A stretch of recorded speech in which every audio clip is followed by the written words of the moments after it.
All right, it's time for the Krug Show. The Pig in a Pickle Krug Show begins on a Thursday night. Dieter Kurtenbach in the house.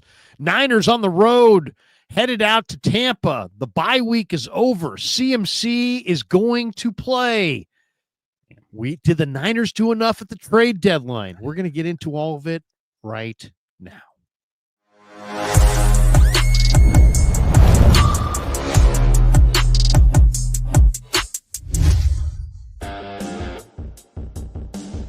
All right, welcome to the Krug Show.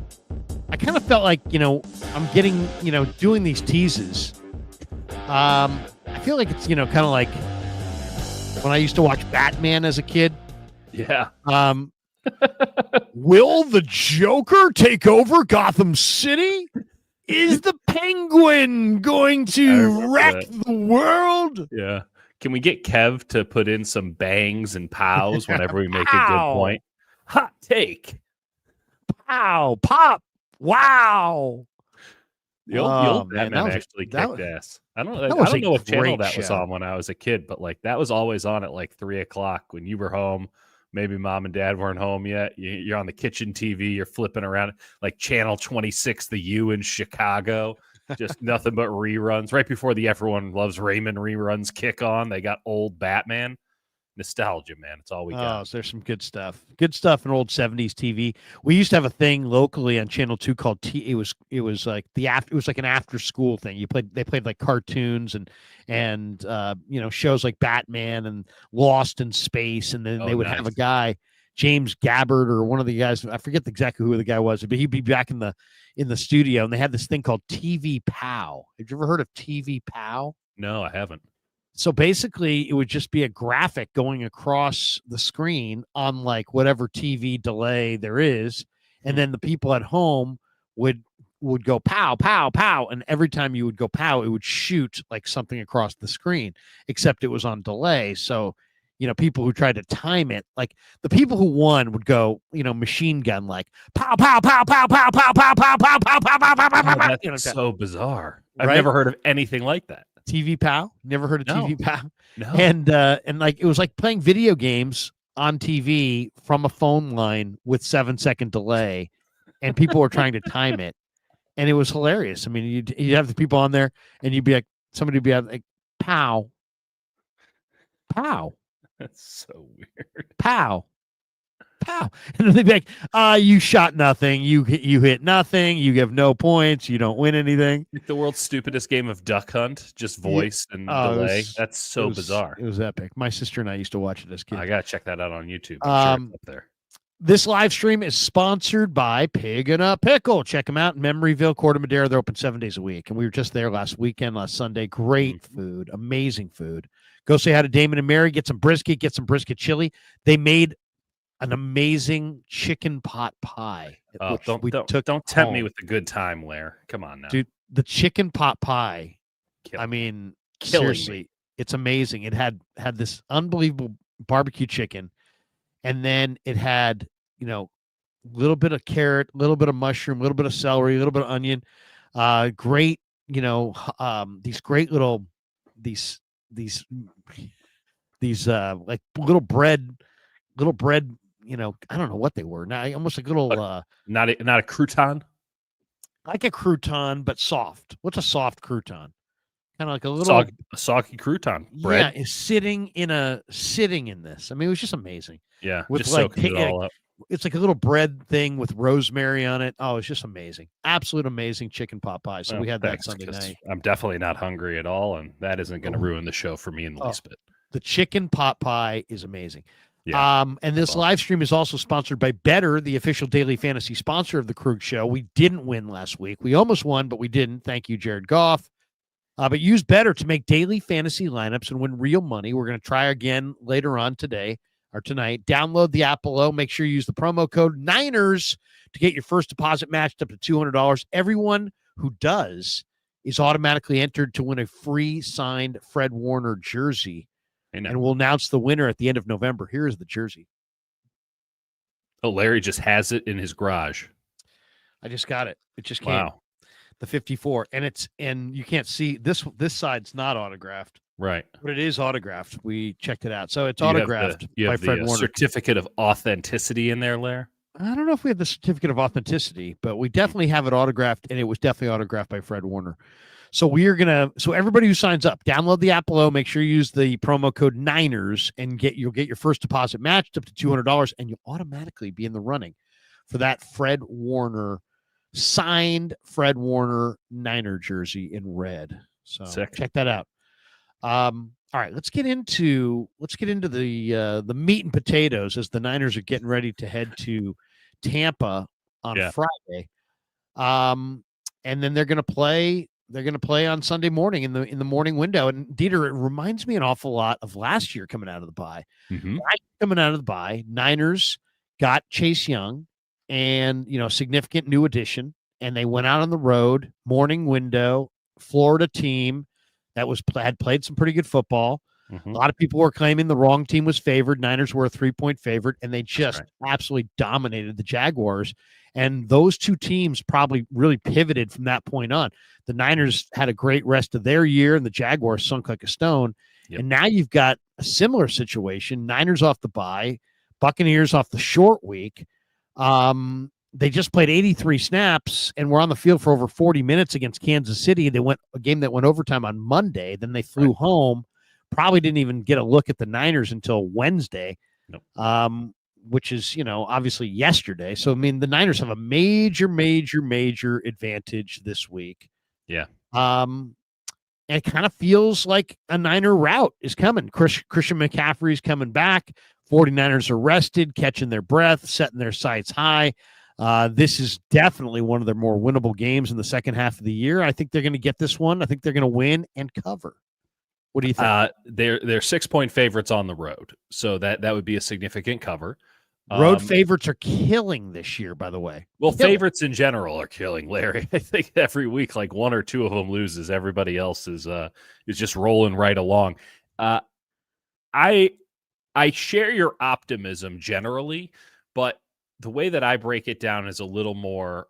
I think that both offenses have a chance to really put up some points in this game. I know that a lot of people look at Tampa Bay's offense and say, oh, well, without Evans and without Godwin, they're going to have some problems. They've kind of trucked right along. It's not as good because you don't have elite level players, but they have some pretty damn good wide receivers still. Cade Otton has really taken his game up a notch. Their tight end, he's a damn good receiving tight end. And they have 3 quality running backs on that roster right now, with White as the pass catching back. And then you're dealing with what's his name? The kid out of Oregon. And then obviously Bucky Irving. I want to say Bucky Brooks, but he is an NFL analyst. So that would have been woefully incorrect. And then Keyshawn Vaughn. So they have the ability, and Baker's playing out of his gourd. Now he's still a gunslinger. He's still going to give you a couple of opportunities, but he can put points on you in a hurry if you let him. And I'm just very curious to see how the 49ers defense handles Tampa Bay's offense, because I do think that the Niners are going to be able to put up points against this Tampa defense. They blitz a lot. That has always been a little bit tricky for the Niners, but this is not a very talented Tampa team outside of Vita Vea up the middle. And I don't see reasons to think that Brock Purdy and even Christian McCaffrey free run game, which I expect them to have Christian McCaffrey, but who knows what his workload's going to actually be. I feel like they should be able to put 30, 35 on the board. The question is, can they hold Tampa under that number? And I guess in your case, can they hold them to a 6-point margin? I think they can. I think that's the most probabilistic outcome, but I'm not totally sure. I think this could be a shootout and makes it a really interesting game for the neutral party, and probably a lot of heartburn for 49ers fans looking to get off to a right start here in the second half. We titled the stream Latest 49er News. Christian McCaffrey is going to play. Shanahan stopped by with Tolbert and Copeland on KNBR earlier today, and they talked Christian McCaffrey. Here's what Kyle had to say on KNBR earlier. I won't ask you if McCaffrey's going to play because I know you're not going to. You already tried to answer that one, or you didn't. But I'll ask you this: do you feel good right now? Do you feel one way or the other, like if he's going to play, or is this truly going to be something you're going to have to wait till game time? I do feel good one way or another. Okay. It's been 2 good days, and I mean, I'm not trying to. I mean, I'm just kind of messing around, but I mean, he's been awesome these last 2 days. So hopefully that continues to go well, and expect to get him out there. And you never know for a setback or anything, but these 2 days have been great, and expect to see him out there. So there you go. Yeah. That's his regular radio hit with Tolbert and Copeland on KMBR. For those who are saying, why do I know that face? Why do I know that face? Why do I know that name? Yeah, Tom Tolbert, former Golden State Warrior with Adam Copeland there on KMBR, who the station that both Dieter and I also happen to work for. Yeah. What'd you think? On occasion. Yeah. When they need us. It makes sense. What do you think? Is CMC? I'm getting, everybody's got a different vibe on this thing. Some people think that CMC is going to get a huge lion's share. I had Cam Inman on earlier in the week, and he's like, if he's back and he's healthy, he should get 75% of the touches. I'm like, whoa, that's way too high for me. I don't want to see that kind of a split. What do you think of the news that he's going to play? Obviously Shanahan couldn't hold his glee there. He's obviously looked good in practice. I saw him running around. He's obviously in great shape and he's fresh. Yeah. I don't know that I've seen him at 100, what I would call game speed, 100% cutting and that kind of thing, but he's still Christian McCaffrey and he's still an explosive athlete. I don't know what really I'm looking for other than he doesn't look like he's in pain. But I haven't really seen him really plant his foot in the ground and drive, which is the job that's his job. So I don't know how he's going to fare, to be honest. No one does. Christian McCaffrey doesn't. I mean, no one knows. Let's be real about why Christian McCaffrey is playing now. It's a conservative bet. It's just this is halfway through the season, and they can only rest it so long. And this felt like a good point of demarcation. And so we ride from here because the issue isn't that the calf is still tight. The issue is that he has tendonitis in both Achilles. And if that calf tightens up in a fight or flight response, I know I've brought this up a million times over, so I won't repeat myself ad nauseum, but suffice it to say, they don't trust those Achilles at all. But at a certain point, you have to play football. You can't live in fear. So bye week is right in the middle of the season. You go, okay, this will be half a season's worth of rest. Maybe that gets us where we need to go. Maybe it doesn't. No one has said anything to convince me that Christian McCaffrey is less likely to have a catastrophic injury today as opposed to weeks ago. But the 49ers and McCaffrey's camp seem to think that this was an adequate amount of rest. And we'll find out. We'll find out once he takes the field. I think I'm with Cam in that if he's healthy, you play him.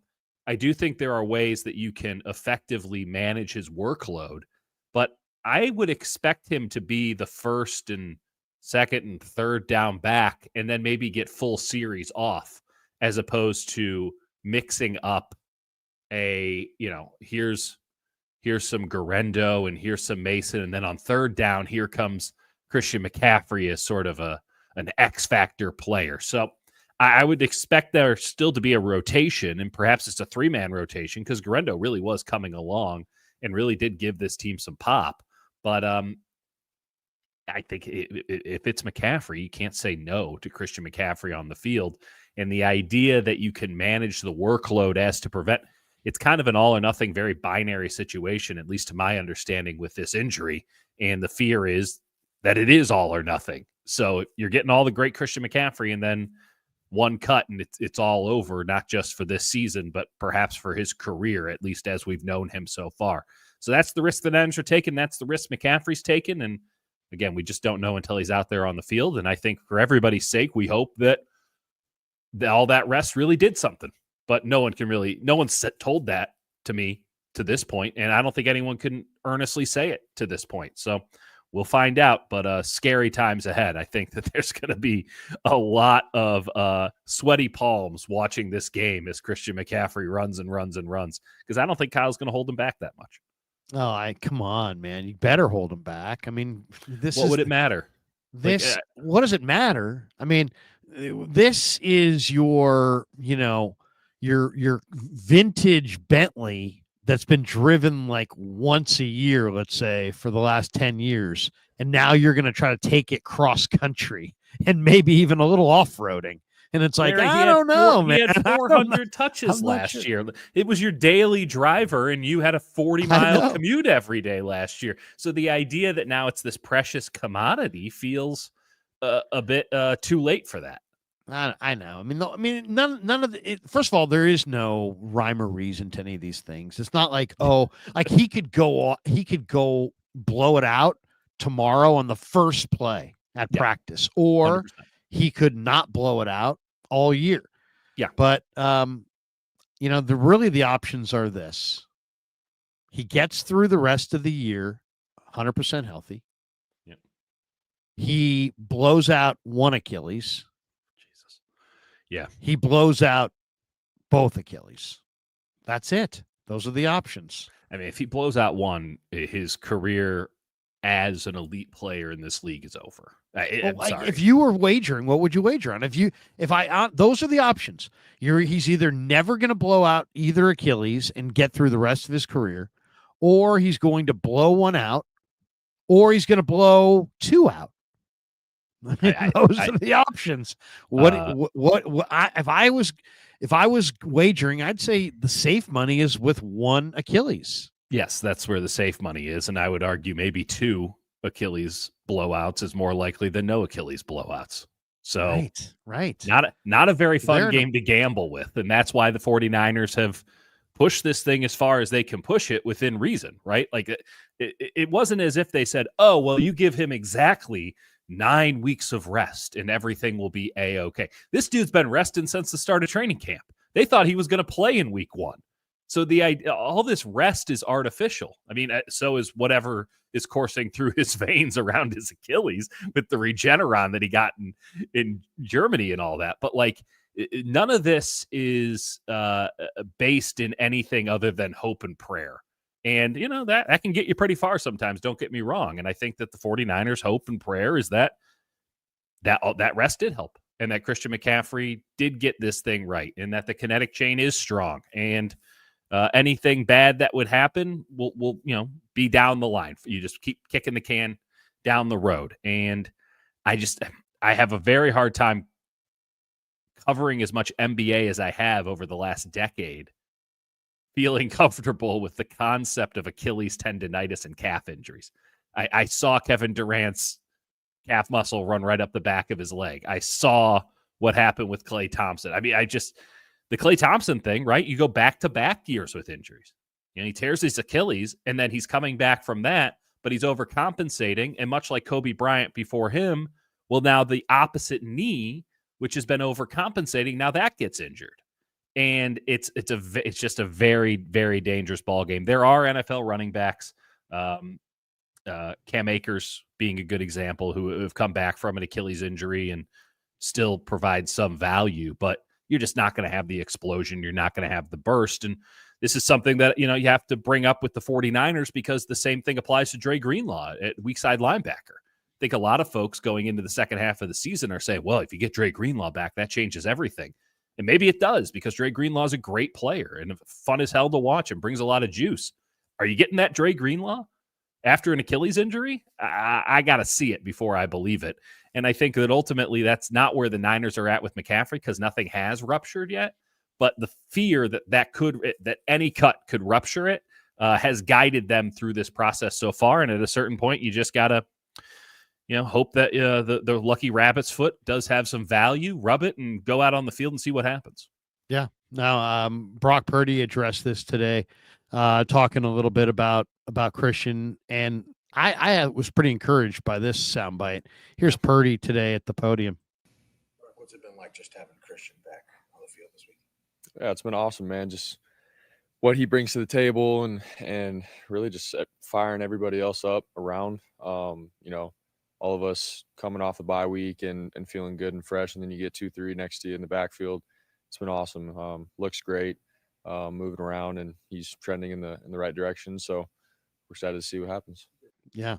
So there's a lot of anticipation, and it's funny though. See what happens is almost kind of an ominous way to put it, because it almost sounds like, what happens? What do you mean? He's going to come back. He's going to play, but we're all kind of waiting. Without trying to be morbid about it, it's like we're all kind of waiting for this major thing to happen. By the way, if you're asking, do you have some kind of, can you give me some information on the value of Christian McCaffrey without just kind of talking about him in the abstract? Right. The Niners have played 19 games with McCaffrey, and with haven't him, lost many. They're 14-5, and they've averaged 29 points a game, and their touchdown percentage in the red zone is 67%. And then they've played 8 games without him, and they're 4-4. Yeah, and their 29 points a game drops to 26.3 a game. But the real jump is in the red zone touchdown percentage. It drops from 67% with him to 49% without him. So they're not nearly as good without him in the red zone. Makes perfect sense, though, right? You think about man-to-man defenses, right? Well, the red zone, you can play zone or man-to-man. It doesn't matter. It all looks like man-to-man because there's just not that much ground to cover.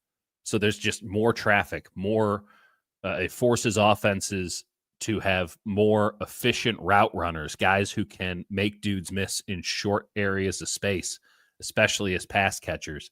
This is why they got Christian McCaffrey in the first place. The 49ers offense wants to throw against zone. How do you ensure that the other team plays zone against you? Have a guy like Christian McCaffrey coming out of the backfield. You want to go man-to-man against Christian McCaffrey? Good luck with that. Have fun. Put a linebacker on Christian McCaffrey. See how that goes for you. And ultimately, every team is like, you know what? We'll all just keep an eye on Christian McCaffrey. And meanwhile, there's Deebo Samuel going behind the linebackers and Brock Purdy nicely layering it in over. Oh, and there goes Brandon Ayuk on the deep post. And oh, here comes Ricky Pearsall on a drag route. Like, all of these things work because they want to pass against zone defense, and they can't force anybody to play zone defense against them, especially on passing downs this year, because as great as Jordan Mason has been, and I don't use that term lightly, he has been a great running back for them.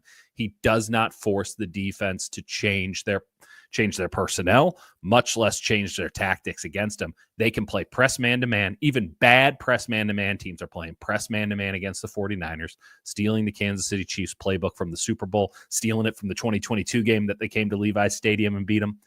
That is the game plan that every defense has been playing, save for Minnesota, which has a totally different thing they got going on.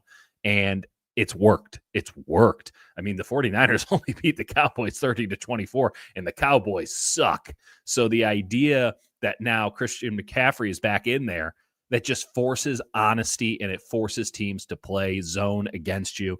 And if you do that against the 49ers, you are going to get cooked. So I think Brock's pretty excited because he doesn't have guys who can win in man-to-man on the outside. And now suddenly he's not getting man-to-man on the outside anymore. Well, and McCaffrey represents the ultimate safety valve. Mm-hmm. But I think one thing that Shanahan's going to have to account for is that, and you can't give Christian the ball as much as you have. I mean, he was on pace for just 400 touches early last year. Yeah. You just got to understand that if you're going to use him in the passing game as, your safety valve, then you can't call his number as much. Right. Because that means he's just touching the ball at such a high clip. And you might want to get those touches in though, Larry, before it all goes to hell. Well, or just, there's nothing, usually the check down's open. Yeah. Usually. So, it's like if Brock wants to, Brock likes to drive the ball down the field. He doesn't want to go to the check down, but if you have Christian, maybe he will. He will. And it will be nice, too, because Brock has been a wonderful scrambler this year, but that's been a vital part of the 49ers offense. Now it's just this little thing that he can do if everything truly does go to hell. Not having a check down. I mean, you saw this season how even having Isaac Guerrero, a guy who didn't know what he was doing for the first several weeks of the season, just having him out there as a possible pass catcher opened up the 49ers offense. I think about the Seattle game in particular. It opened it up. It made Brock more comfortable. It gave him just another option. And let's not forget, it's not as if they thought going into the season that Christian McCaffrey wasn't going to play. They built the offense around Christian McCaffrey again. So Jordan Mason, who, again, wonderful running back, and did great things for the 49ers in the first half of this season. He can't run the Christian McCaffrey playbook. He's not that kind of player. And yet that's what the 49ers, even though Christian McCaffrey wasn't practicing, installed this past offseason and in training camp. So again, just having somebody who can actually do the things that Kyle Shanahan wants them to do out of the backfield, be that Garendo, who is clearly not Christian McCaffrey, or the actual Christian McCaffrey, does give Brock, the full complement of the offense, which frankly, when it's 24 in the backfield, he doesn't have. I mean, I just think that we're at a point now where, if you're a really good football team, you have 3 guys that can run the ball. Yeah. I think both these teams this weekend, Niners and Buccaneers, have the potential for really good 3-headed monsters. Bucky Irving's their best, but Rashad White's a hell of a receiver.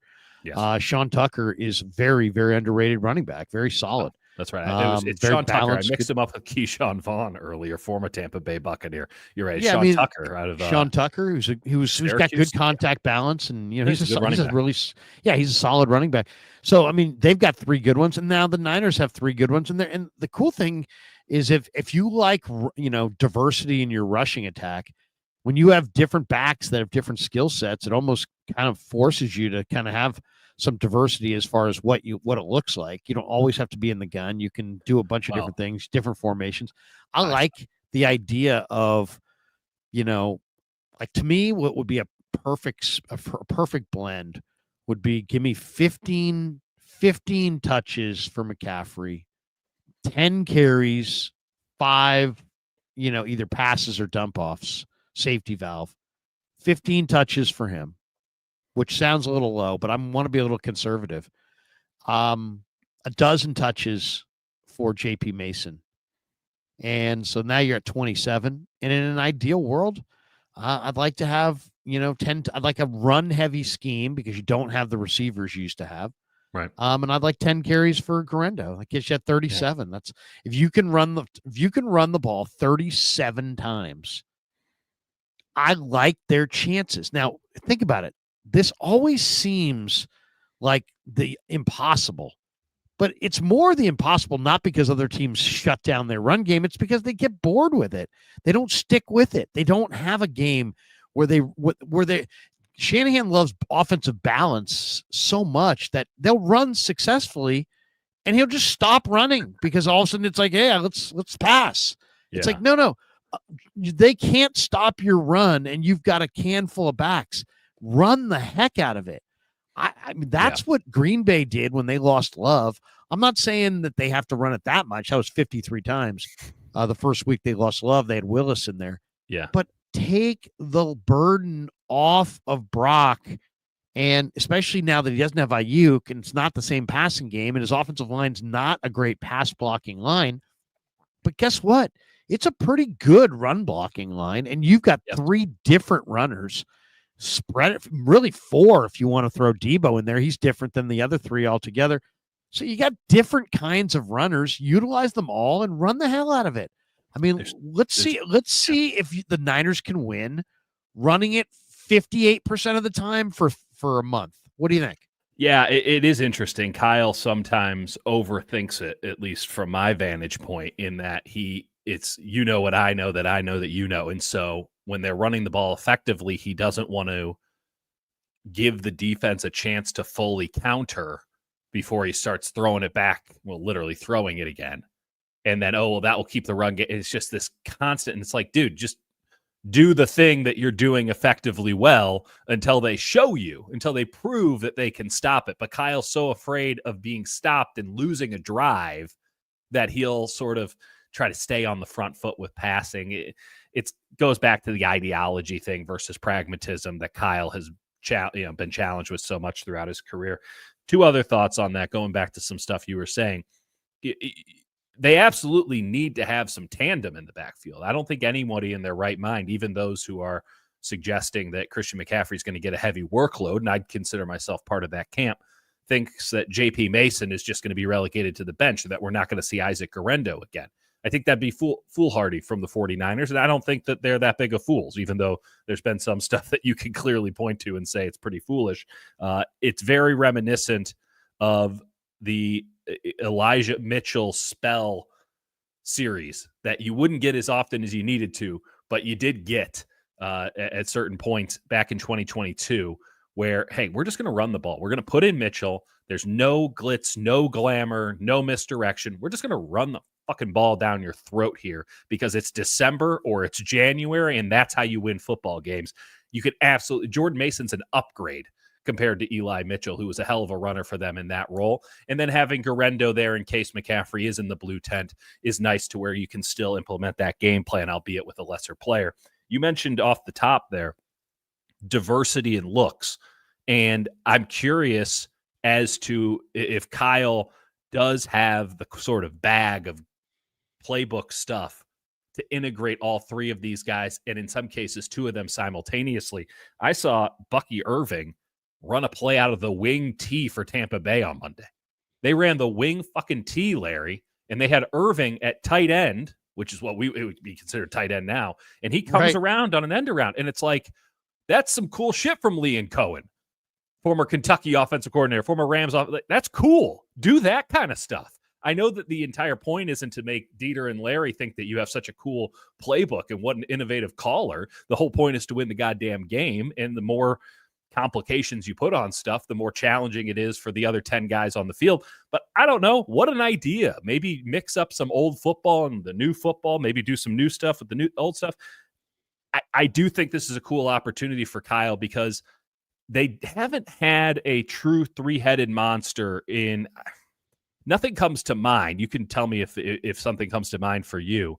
They do have one guy that they lean on and then a guy that they'll spell him with every now and again, and frankly, not frequently enough. They've never had three. And maybe that means that Guerendo just isn't going to be seen from again. And, hey, thanks for the help, buddy. Consider it a red shirt year. We'll talk to you next year.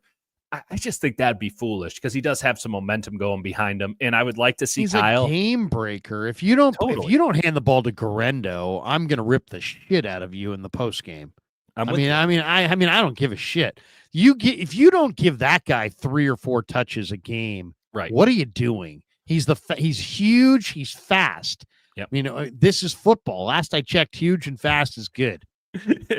I was thinking about that earlier today with the Niners in particular, and it does feel as if, you know, there are some teams that are absolutely massive, and the Niners don't want to play that way. They want to have a little bit more finesse, right? They want to be physical, but they're never going to be like the biggest football team. The problem is they don't feel very fast right now. Isaac Guerendo is fast as hell. Right. He is so goddamn fast.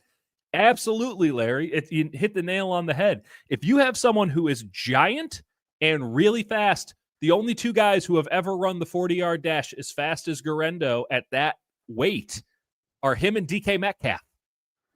If you have one of those guys, figure out a way for those guys to have the ball, because there's nobody, not Fred Warner, not Nick Bosa, and maybe Vita Vea is the example that proves the rule here, the exception that proves the rule. But like, that kind of athleticism is a cheat code. So, yeah, you need to use it, but you need to be judicious in it. And this is where Kyle being more creative in his game plan could come in handy. And I don't think we're going to see it, but I'd love to see it from him. I'd love to see that evolution. Do some stuff that Liam Cohen's doing. He's made Baker Mayfield look like a bargain at $30 million a year. They gave him a huge pay raise. He still looks like a bargain. They're still moving the ball, even without their top 2 wide receivers, one of which is out for the year. They got, 3 running backs. It didn't matter who's in. Sean Tucker's in. Here's 100-something yards for you.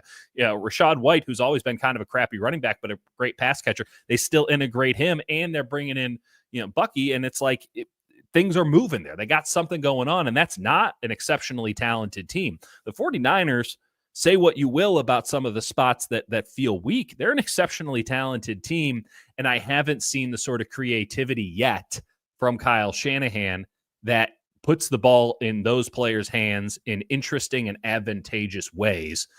Maybe with Christian McCaffrey back, Kyle can start to show us some of that, because it's been an underwhelming year from him, to be honest. All right, let's talk Better. The live stream sponsored by Better, the official daily fantasy sponsor of the Krueger Show. Use Better to make daily fantasy lineups and win real money, and we've done it. Sure. Multiple times. So download the app below. Make sure you use the promo code Niners to get your first deposit matched up to $200. Everyone who does is automatically entered into a drawing to win a signed Fred Warner jersey that I have sitting right next to me. We're going to announce the winner at the end of November. All right.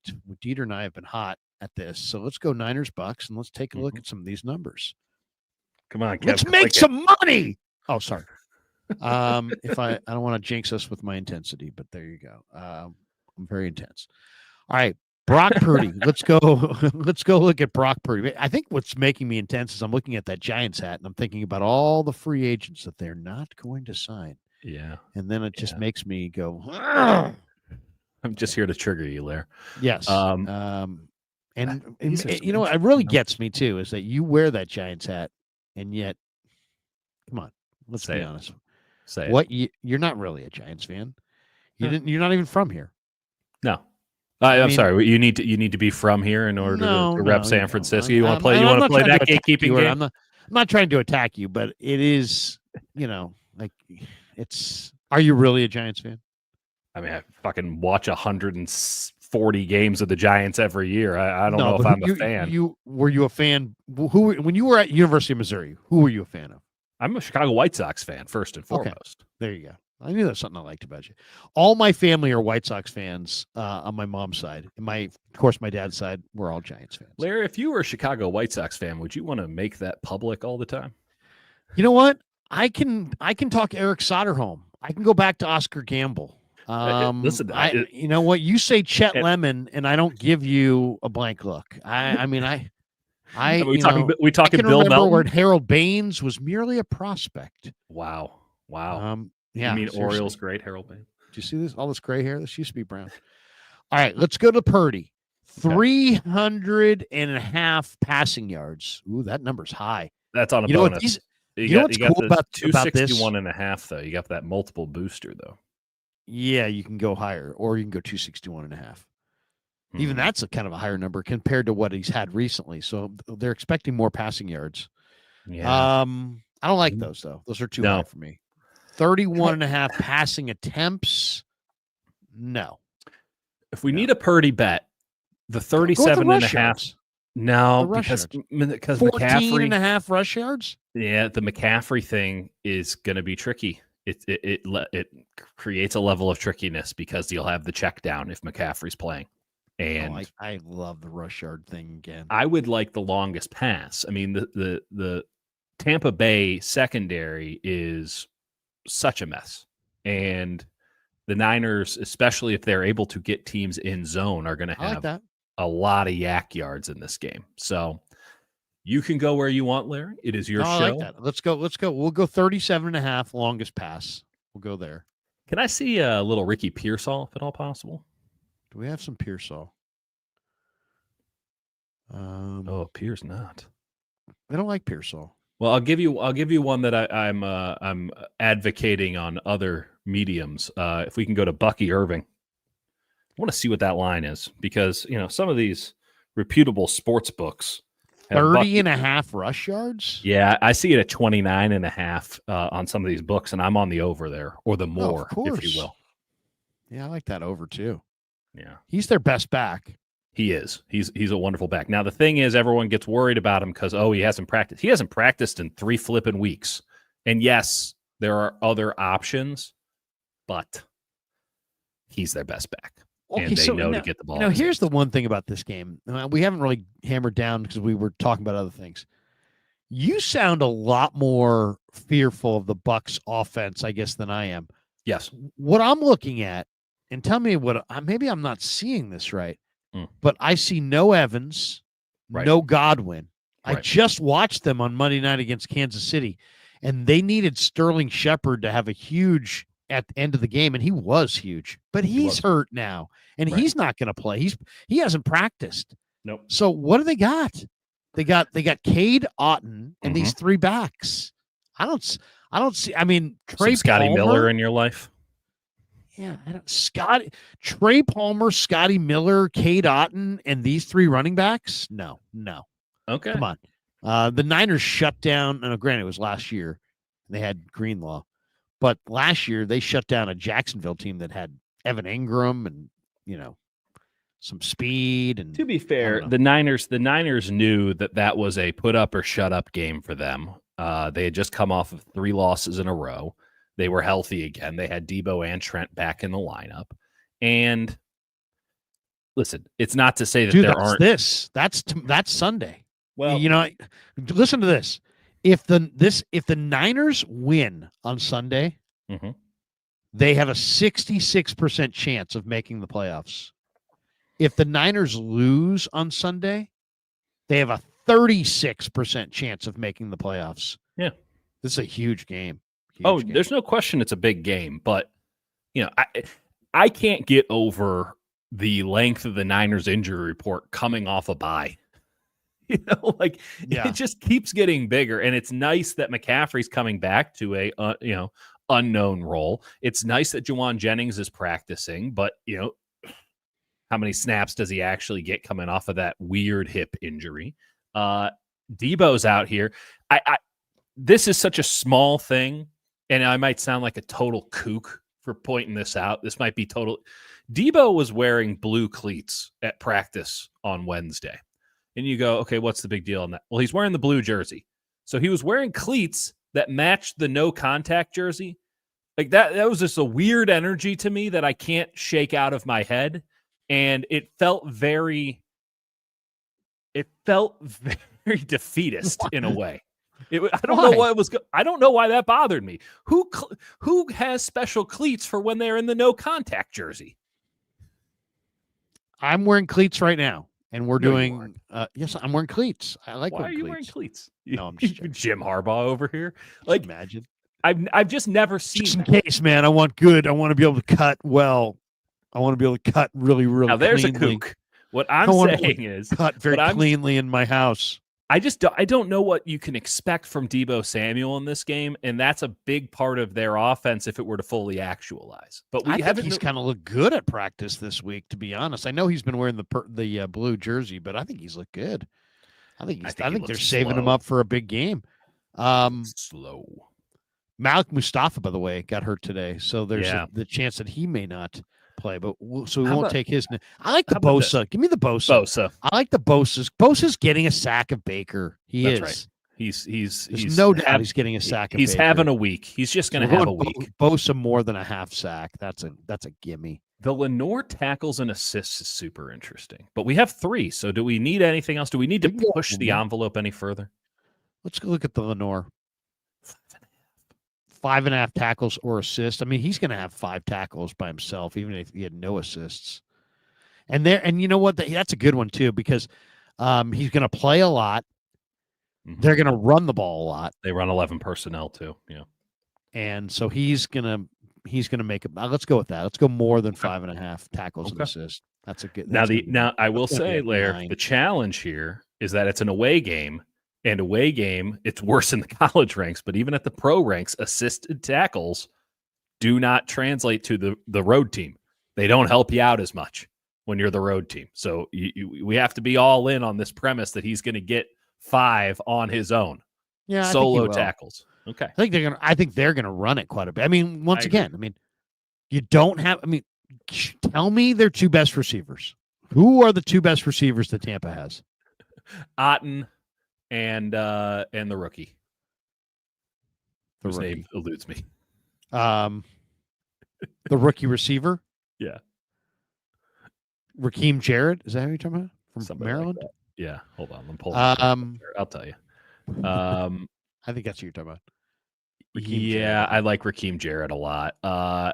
If Shepard plays, it's him. I went Palmer. I get it. I understand McMillan's hurt too. So that's the thing. Actually, Evans know what? Is hurt.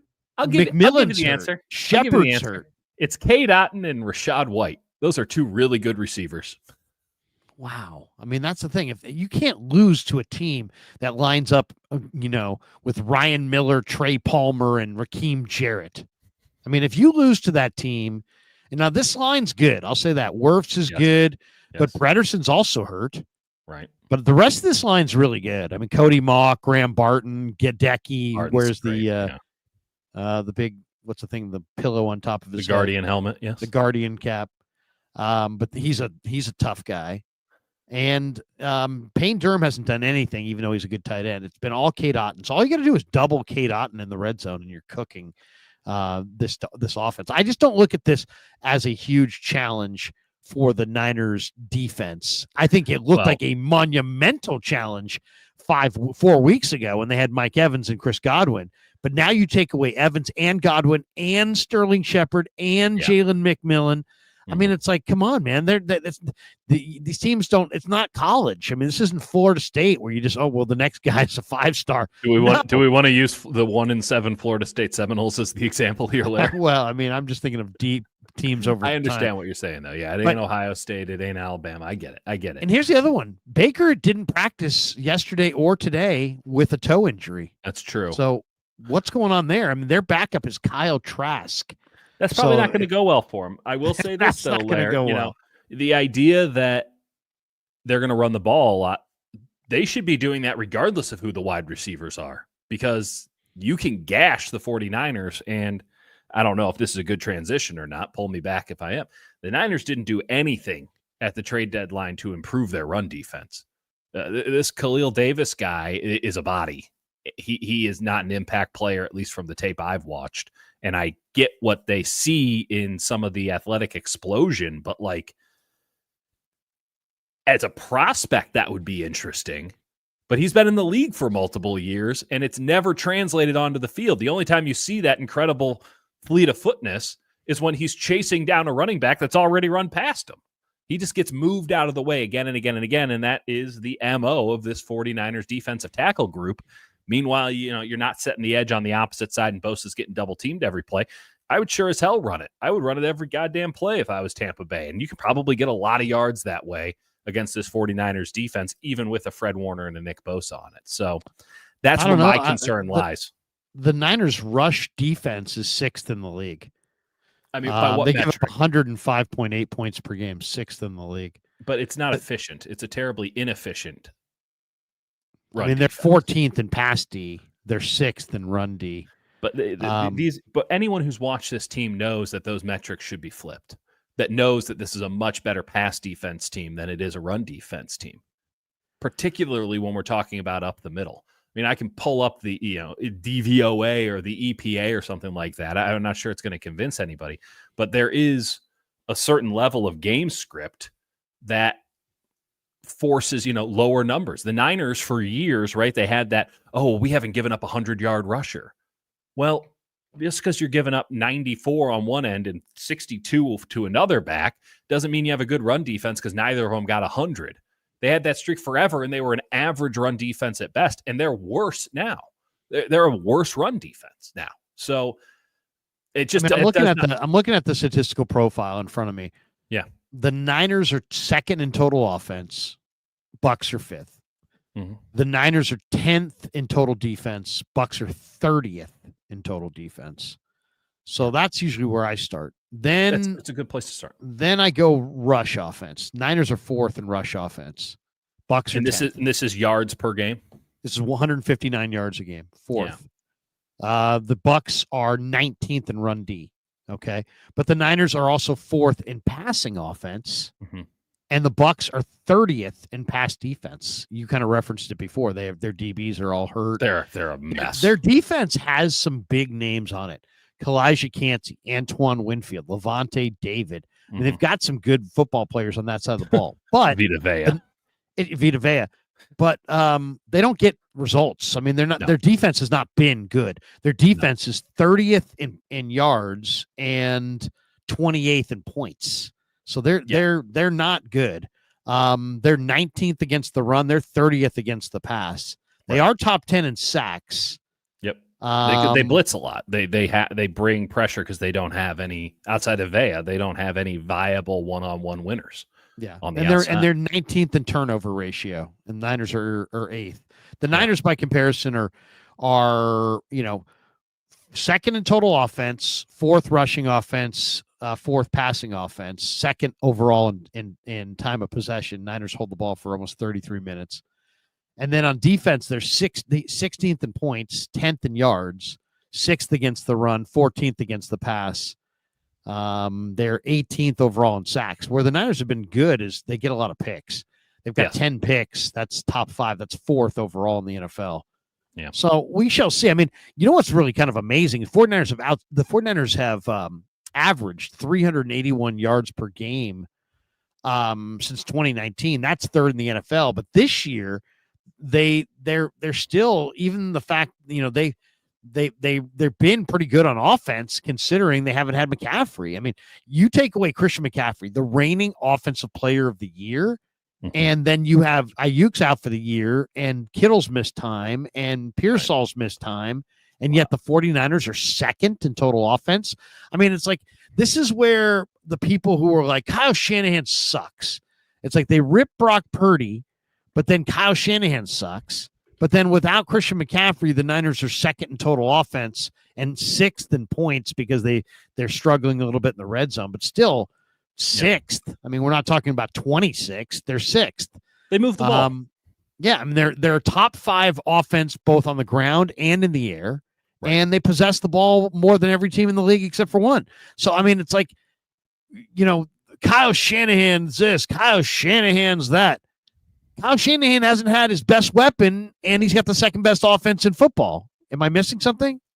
Well, yes. I think that a lot of people are frustrated, and myself, I would include myself in this camp, in that Kyle Shanahan hasn't felt like he has pushed the envelope in any way, shape, or form. Now, a good counter argument, one I can't go with, is why would you need to? Why would you need to push the envelope? You're moving the ball. But so much of the 49ers offensive success, we can really break it down to something pretty straightforward. It's Jordan Mason breaking tackles.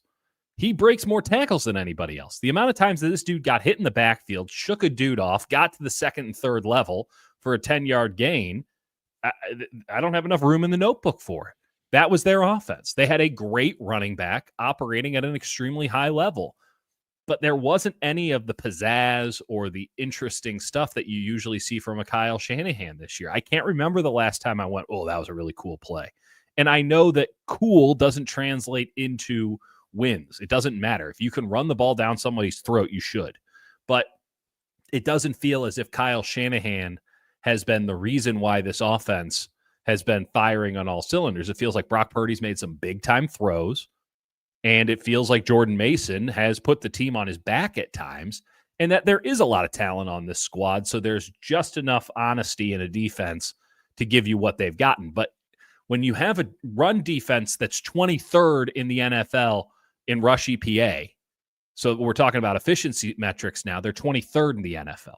You can run the ball on them. And a lot of the, they haven't given up. You're talking about their defense. I'm talking about, I was talking about their offense. No. But my point is, when you have a defense that's appreciably worse than it's been in recent years, and your offense isn't that number one offense, maybe it's number two, maybe not. The advanced numbers that I prefer, because they're more normalized, doesn't say that, but it's still a good offense. No one's saying it's a garbage offense. The idea is that you need to take the offense to another level. They were number one last year with a top 10-ish defense. This year, they're a middle-of-the-pack defense, and that's being generous at times because they have played, New England and Dallas and, the Rams, who only played about half the Jets in week 1. I mean, this has been the cupcake part of their schedule here. It's about to get real interesting real fast. And, in fact, Tampa is the nice part of it. But when you have the defense that's fallen off a break, because if they caught Tampa a month ago, would have been a totally different deal. 100%. The second half of the schedule looks a lot more attainable than it did when the schedule came out. That's for sure. That's how the NFL goes. But when the defense has fallen off a little bit from being a top 10 to now a 15, 16, your offense can't fall off too. And the offense has unquestionably fallen off. Now, we can all chalk that up directly to Christian McCaffrey not being in there. I would have no counter argument to that whatsoever, other than, why is Kyle Shanahan so beholden to one single player to make this offense hum the way that it hummed last year? Well, I get that he is a brilliant, great, perhaps Hall of Fame player. Why is he so dependent on one player for everything to work? Whereas you got a guy like Liam Cohen, who I'm not in any way implying is better than Kyle Shanahan at his job, but Liam Cohen is out his top 2-3 wide receivers and still finds a way to get points on the board, get the ball into the, his best players' hands, even when the entire defensive attention is on them, able to move a ball in a way that, let's be real, the 49ers couldn't move the ball against Kansas City the way that Tampa Bay did on Monday night. Now, we get into the whole rest disparity thing, and I do think the Niners win because Tampa Bay is coming in battered and bruised, and the Niners are coming in rested, and it's the first time they've had a win in rest disparity all year, and I imagine they take advantage of it, including the McCaffrey inclusion. But the idea that this 49ers team is a couple of penalties or just a couple of red zone plays away from being a juggernaut feels off to me. No one's implying that they aren't leaving something on the table on both sides of the ball here, but it feels like there are many levels above what they've already shown. And I think that without being able, and I certainly haven't been able to explain those frustrations well enough. So when you're not in that mind space, you just feel frustrated by it. And when you feel frustrated by a football team, you blame the head coach. That's just a knee-jerk reaction, and I don't think that's going to change anytime soon. And I'm blaming the head coach a little bit because clearly I'm frustrated. Blame the head coach. 49ers brought in a defensive player. You're not, doesn't sound like you're a fan. Khalil Davis. Here he is in the locker room. I talked to him today. Nice guy. I think you were standing right there. But here we go. Here's a little Khalil Davis. And then we'll talk a little bit about him. Here it is. You were getting some pretty good run in Houston, so you've played quite a bit. How do you feel physically coming into this part of the year? I feel really good. I'm walking. Obviously I'm banged up and I got things going on, but I'm able to play and I'm healthy, so that's all I can ask. Bosa, Floyd, what's it like walking into this line? I mean, this is a line where Bosa gets a lot of attention. Yeah, it's awesome. I watch a lot of the San Fran tape because they run the same system. So it's kind of crazy just to all of a sudden be here with these guys. I'm excited because they draw a lot of attention, which gives other guys opportunities to go make plays. So I'm just gonna maximize it. There you go. A little bit of not Khalil Davis, but Khalil Davis, and we also have Sorensen weighing in on Khalil Davis. Let's hear from Sorensen here. What do you like about Khalil? And here we go. Here's a little bit on Sorensen. The defensive tackle at the trade deadline. What do you like about Khalil, and kind of where do you see him fitting in that group? Yeah, where he fits in, we'll see. We still want to see, some more. I think he's just had the one, shorter practice yesterday without pads. So the cool thing is he's an explosive guy. He's twitched up. He's been in our system and he's had production. So we'll just kind of go from there and figure out how he fits. It's always good to add depth to a position like that of a good player. Anything? So not a lot of specifics there. Doesn't sound like Sorensen's even seen or knows anything about the guy, to be honest. But whatever, it doesn't matter. If you watch his tape, I wasn't very happy with this edition. Yeah. I mean, I interviewed him today. He seems like a nice enough kid. Yeah. I would probably say the same without watching him. I would probably say the same thing that Sorensen said, which is, hey, it's a depth guy and this and that. I just thought, you know what?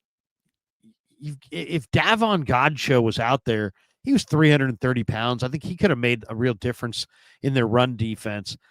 I look at this guy as not very good against the run. He's another version of Kevin. He's a 310-pound Kevin Givens instead of 285-pound Kevin Givens. Kevin Givens gets lower than this guy. Kevin Givens can actually win a one-on-one. I'm just saying they're all one. He's a one-gap penetrator. He's not a big run stuffer, clogger.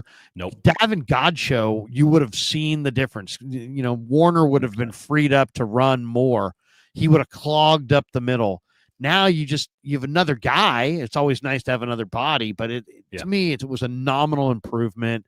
I was very disappointed with what the 49ers didn't get done at the deadline. Yeah. I don't understand their thinking because it's almost like they don't really believe. And I know they would fight, like they would challenge me on that.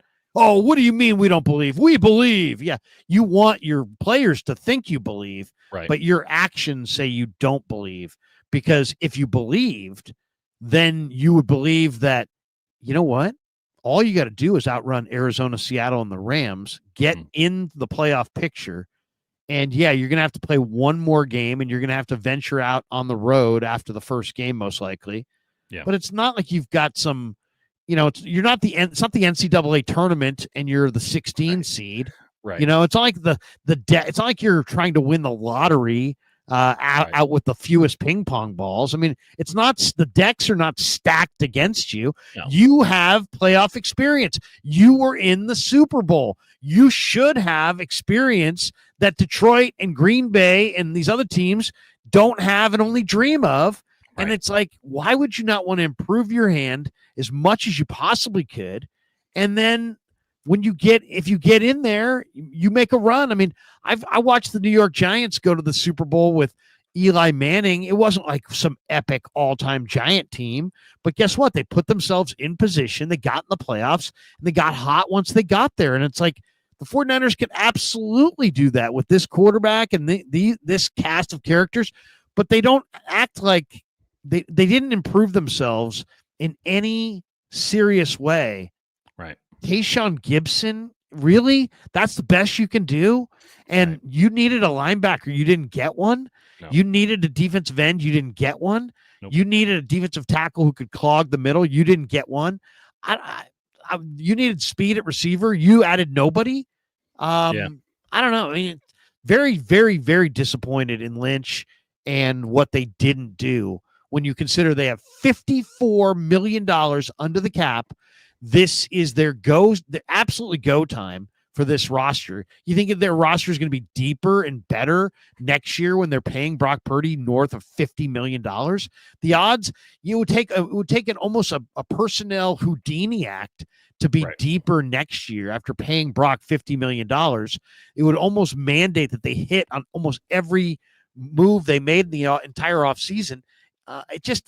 This was clearly, there was no move out there that wasn't going to cost you tons of picks. I mean, the Chiefs got D-Hop for nothing. The Ravens got Deontay Johnson for nothing. Yeah. And you couldn't get anybody. And it's like, I mean, I don't know. When Shanahan was asked about it, when Lynch was asked about it, they so quickly dismissed it as, oh, yeah, well, we're getting injured guys back. Well, guess what? If Christian McCaffrey comes back and is Christian McCaffrey, fine. Yeah, then you're right. If Dre Greenlaw comes back as Dre Greenlaw, then yeah, fine. You're right. Anything short of that, and you blew an opportunity to improve your football team for what? A few dollars on the cap? Yeah. I mean, I don't know. I mean, very unimpressed with what they did or what they didn't do compared to the other teams in the league. I mean, yeah, they have a very good chance of going to if they beat Tampa, they've got I told you, they have a 66% chance of making the playoffs. When you have a 66% chance of making the playoffs, why wouldn't you add to your mix? To me, it made no sense. I'm with you. This felt perfunctory. It felt like they made a move because we got to do something. And I think that what they gave up tells you everything about this guy. They traded away a 7th rounder next year, not 2025, 2026. The Texans were going to cut this guy. By the way, the Houston Texans, who have now traded 2 defensive tackles to the 49ers in the past couple of months, and by the way, are really struggling at defensive tackle. The Texans aren't in any great shakes where we got so many defensive tackles. What could we ever do? No, they're searching for defensive tackles. And in the meantime, they'll throw the 49ers a couple of them for next to nothing. So have fun with that. That's an interesting dynamic. A guy walking through the desert, and he's throwing you a canteen of water that he doesn't need. Yeah, I guess. I mean, I wish it was water. I mean, I think it's piss. So I guess you can drink it, go full water world on this. I don't know. This guy will make a couple plays. There's no question about it. He has the athleticism. I don't see this twitched up. He's twitched up, according to Sorensen. I mean, I get it. When you look at it, this is the kind of player that coming out of college, I love because he is an elite level athlete for his size. And you go, man, you give him the right coaching, you put him in the right system, he could really explode. Well, the reason the 49ers got this guy, Khalil Davis, and by the way, that won't be hyper confusing for the rest of the year having Kalia Davis too. The reason they got him is because, as Sorensen noted, he's in the system. the Houston Texans run the exact same scheme as the 49ers. They run the wide 9.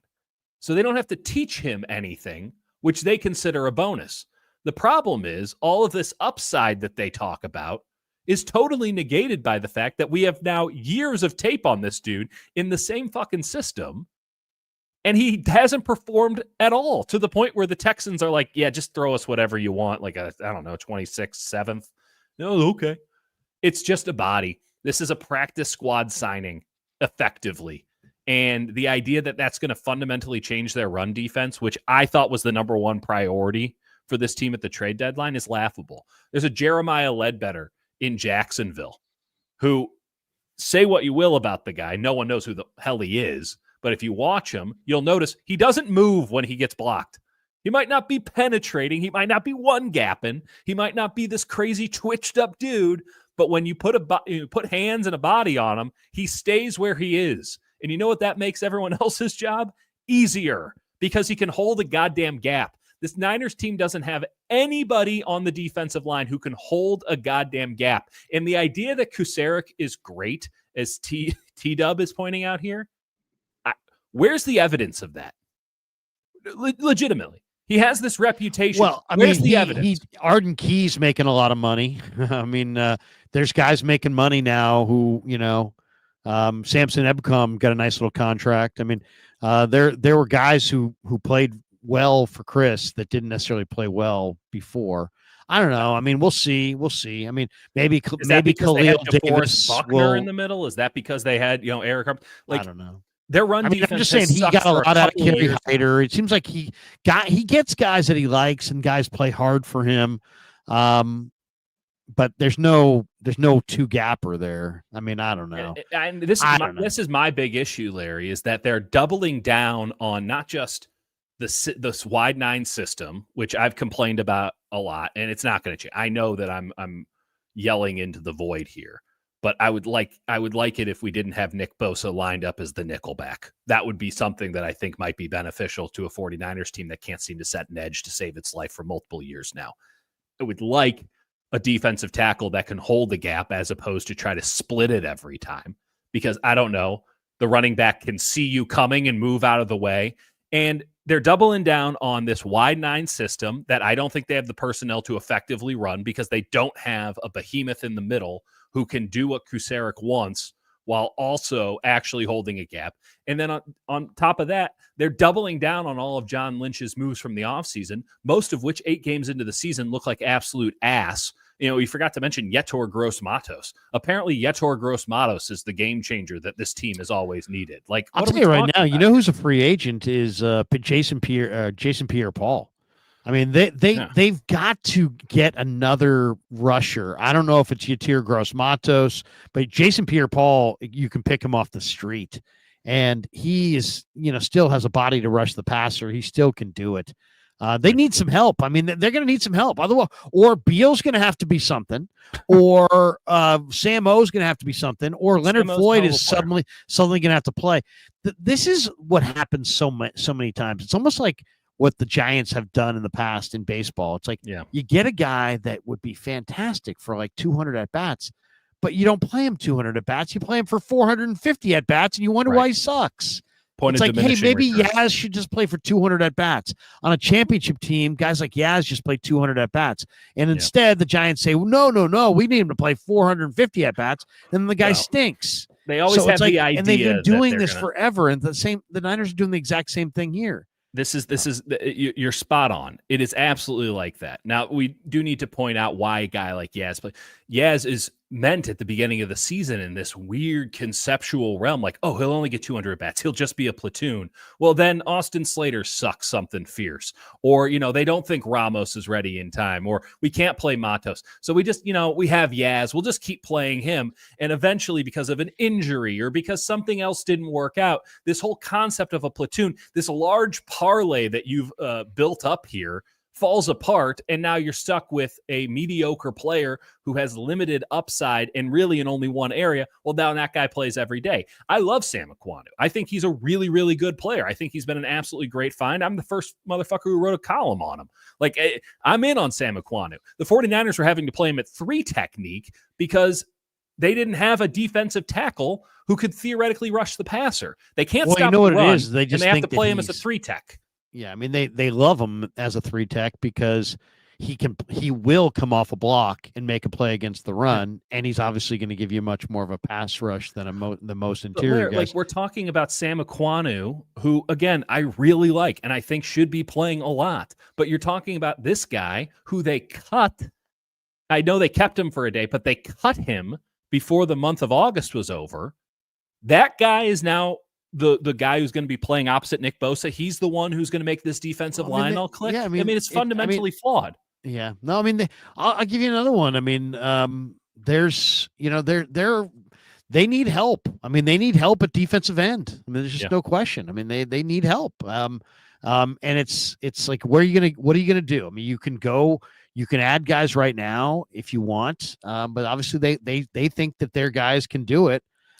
We got to see. I mean, it's gonna. What on earth to me, could Floyd, they have seen from Robert? They need to limit Beal? Floyd's usage. I mean, he's not going to be able to last if you're going to play him the way they're playing him. What do you think of Yannick Ngakoue? The Ravens released him today, and they're going to put him on their practice squad if nobody picks him up. I mean, Ngakoue is at least. I mean, he's a little short, but I mean, he's a proven rusher in this league. He's had double-digit sack years, multiple double-digit sack years. I'm not against player. I'm not against it. I mean, I mean they need something. They need something. And, I'm glad you mentioned linebacker there. Oh, well, don't worry. Greenlaw will come back off an Achilles injury and he'll be fine. And it's safety. Oh, well, we don't, we'll just bring back Gip because, what happens if either of their two young safeties, let's just pretend they keep playing great. Let's just extrapolate that one out. What happens if one of them, like Mustafa, gets injured? He did. He got hurt today. I know. That's what I'm saying. So, you don't even have backups for these guys other than Gip, who you literally had to get because Jacksonville had too many good safeties. Go and ask, does Trent Baalke not accept calls from 408 area codes? Because I don't know how you're not on the phone with Jacksonville saying, hey, you guys have some stuff we would like to have, and you would like to have some draft picks because your season's going nowhere. A Ledbetter, a Cisco, a Savage, go down the line. Jacksonville had players that could have helped you, maybe not been the game changers that immediately catapult you to number one in the NFC in the books for NFC championship game odds, but it can add some serious depth. And I have no problem with saying, hey, our draft picks are important. We're a 4-4 team. We're one Brock Purdy knee twist away from drafting in the top 10 here. I understand that you have to hold your cards pretty close here. But when you have all the comp picks in the world, when you have 3 7th-round picks, when you got 2 4th-rounders, when you got a 5th, why are you being precious over day 3 picks? You herd and you hold on to your top 100 picks because you need cheap quality labor in the new Brock Purdy era when he's getting paid. I get that. You don't touch day 1. You don't touch day 2. Those are off limits. You're a 4-4 football team, and you need all the cheap young help you can get. But day 3, you can acquire a day 3 pick for free on day 3. And you're telling me you can get a quality NFL player that can give you 25 quality snaps, and you're not going to use one of those picks to find that guy this year when the Super Bowl window, as they at least say, but seem not to believe, to piggyback off of your point, when they say their Super Bowl window is wide open, I'm not saying it's cowardice. I think it's hubris that they think that they already have all the ingredients to make the meal. And I've watched them cook for the last 8 weeks. And let me tell you, I don't think it's going to be a very good dish. I mean, they've got to get it going. I mean, right now they have not looked very good. And offensively they've looked pretty good, but special teams has been a mess. And defensively, I'm not sure exactly what to say about it. They allow a lot of passes to be completed in the middle of the field. Campbell had a good game against Dallas, but basically Dallas has terrible running backs and they're slow. If you put speed backs out there, they're going to make him look really, really bad.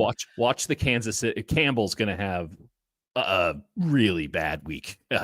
It's going to be awful to watch because I can guarantee you that Liam Cohen, even on a short week, has watched that Kansas City film, and a guy who likes to bring his weapons from outside to inside is going to watch exactly what Mecole Hartman and Xavier Worthy did to Campbell. As my co-host on the Dieter and Hutch podcast, Jake Hutchinson, likes to say, it's all in slow motion in Devondre Campbell's mind because he's seen everything, right? He's got all this experience. It's in slow motion. Well, his body's in slow motion too. There was a play.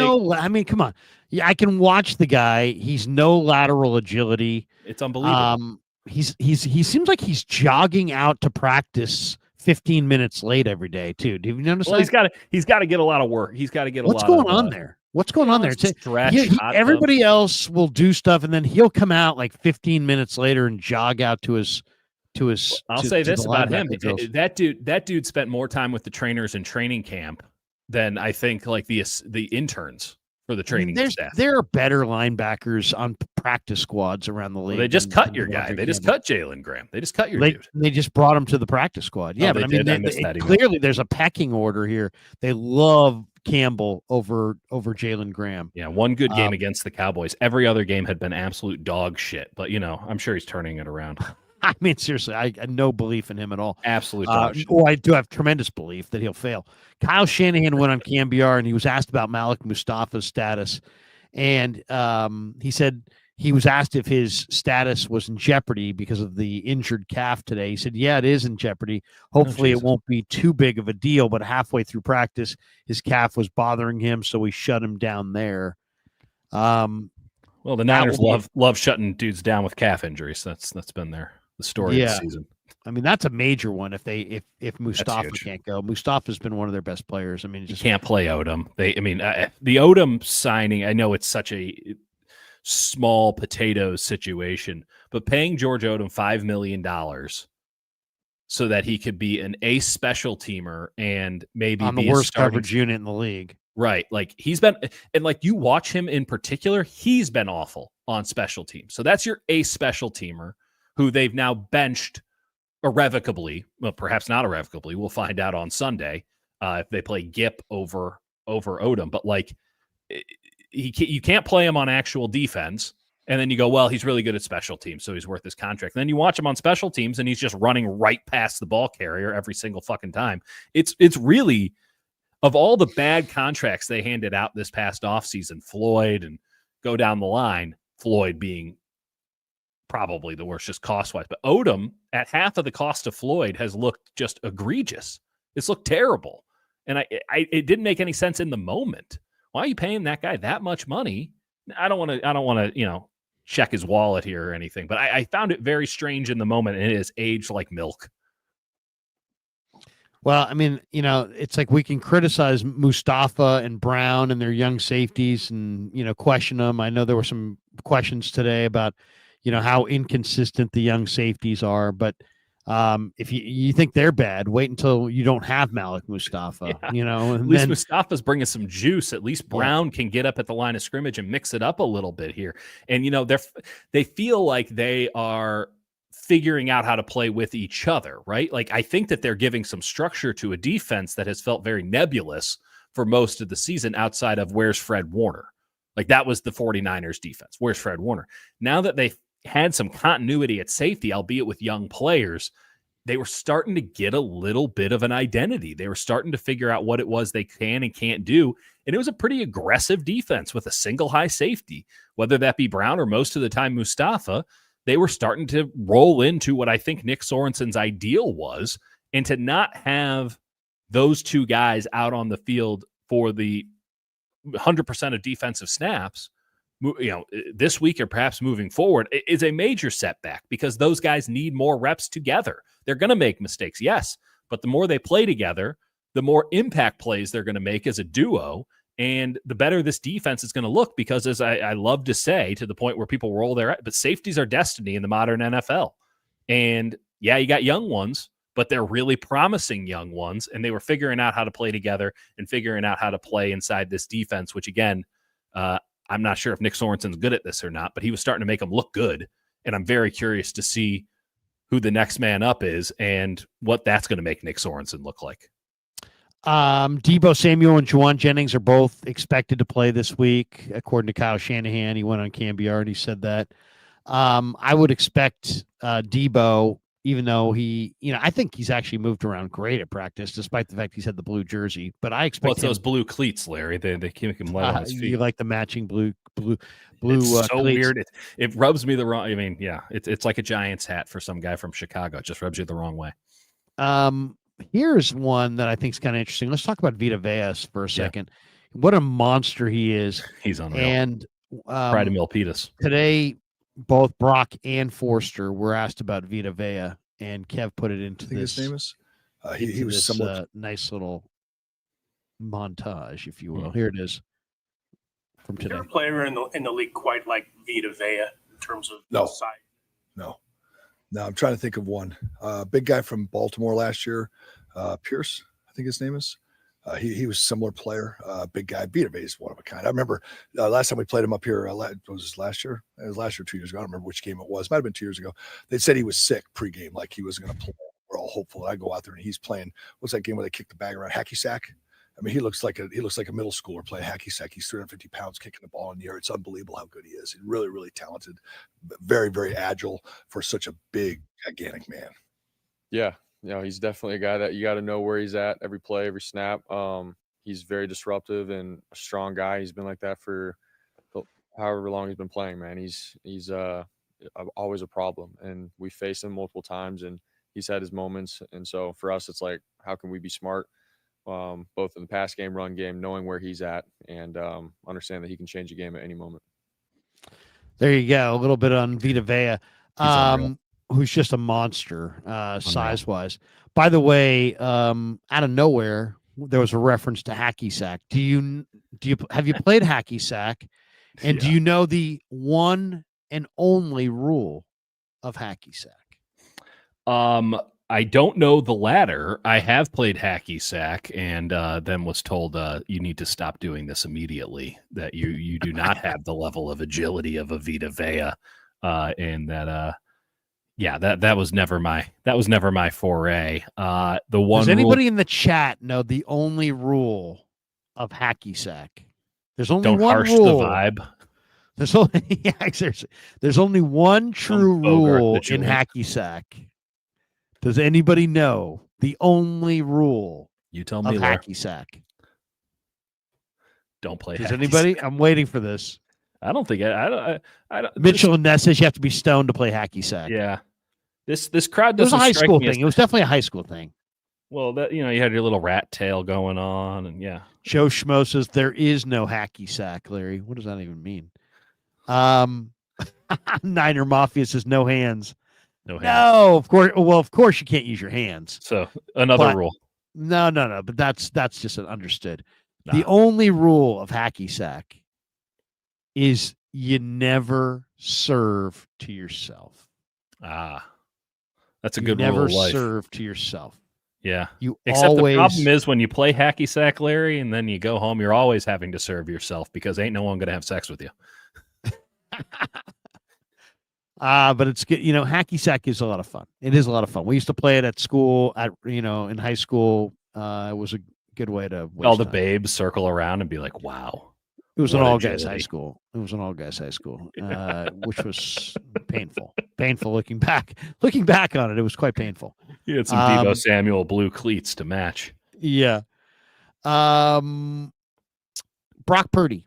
Yeah. I want, one of the big questions is what do you think Brock Purdy without Ayuk is going to look like going up against this defense? Yeah. And, that to me is a big question. It's like, what exactly are we going to get in this game from the Bucs defense? And the Bucs defense is a blitz heavy scheme by Todd Bowles. And I asked Purdy about this today, so we're going to let you hear what he had to say about it. Yeah. This was a pretty good answer to my question, I felt. I asked him about the Bucs defense and what stands out. The one thing about Brock is he watches a lot of film, and he'll give you some hints. Sure as hell hope. Yeah. No, but I mean, his observations on the film, you can tell he has a hard time holding back when you ask him technical questions, which I appreciate.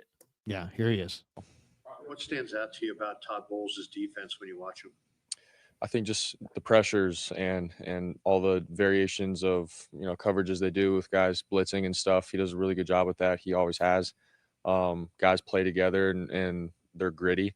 You don't see anyone on the tape that gives up or anything like that. Like against the Chiefs this last game, man, they brought it all the way into overtime. They played as a team really well, and so his defense is going to bring it, and we just got to be on top of our stuff and play our standard and compete for 4 quarters. Yeah, I mean, pretty good answer. He lost it there at the end. He started going into the Brock cliches, but yeah, well, there was something interesting there for sure. There initially was something interesting. Yeah. But I will say this about this Tampa defense. If you know football personnel, you know there's a lot of good players here. But they're not really getting, the numbers are not really there when you look at this team compared to their numbers. And like their names are way better than their numbers. I mean, let's just go personnel wise. You got Vita Vea, who's just the biggest guy there is, who's also athletic. He's a freak. So he's your nose guard. That's where you can't run in the middle. They got Kalijah Cansey and Logan Hall. They were both first-round picks, or Logan Hall, I guess, was a second-round pick. Second-round pick, 31st overall or 33rd overall or something like that. He's a very high pick. Yeah.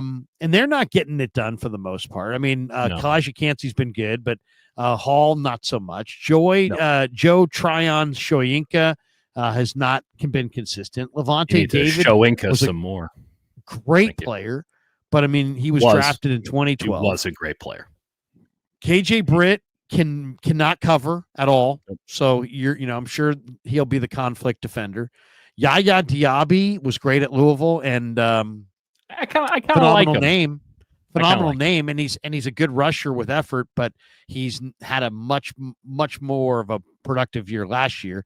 And then the secondary has Antoine Winfield, but the rest of these guys, and Jordan Whitehead didn't practice this week. He's hurt. Zion McCollum is rangy, but gets burnt.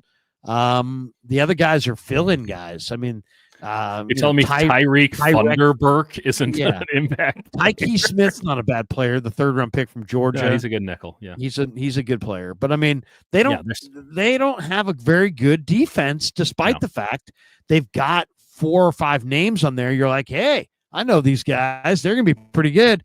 Well, you know what? They're not that good. No, they're not. I mean, the 49ers have a guy in Devondre Campbell that you go, oh, he was pretty good. And then you watch him play and you go, I should have really emphasized the was. There was a time when Devondre Campbell was awesome. There was a time when Levante David was awesome and a Super Bowl winning, absolutely.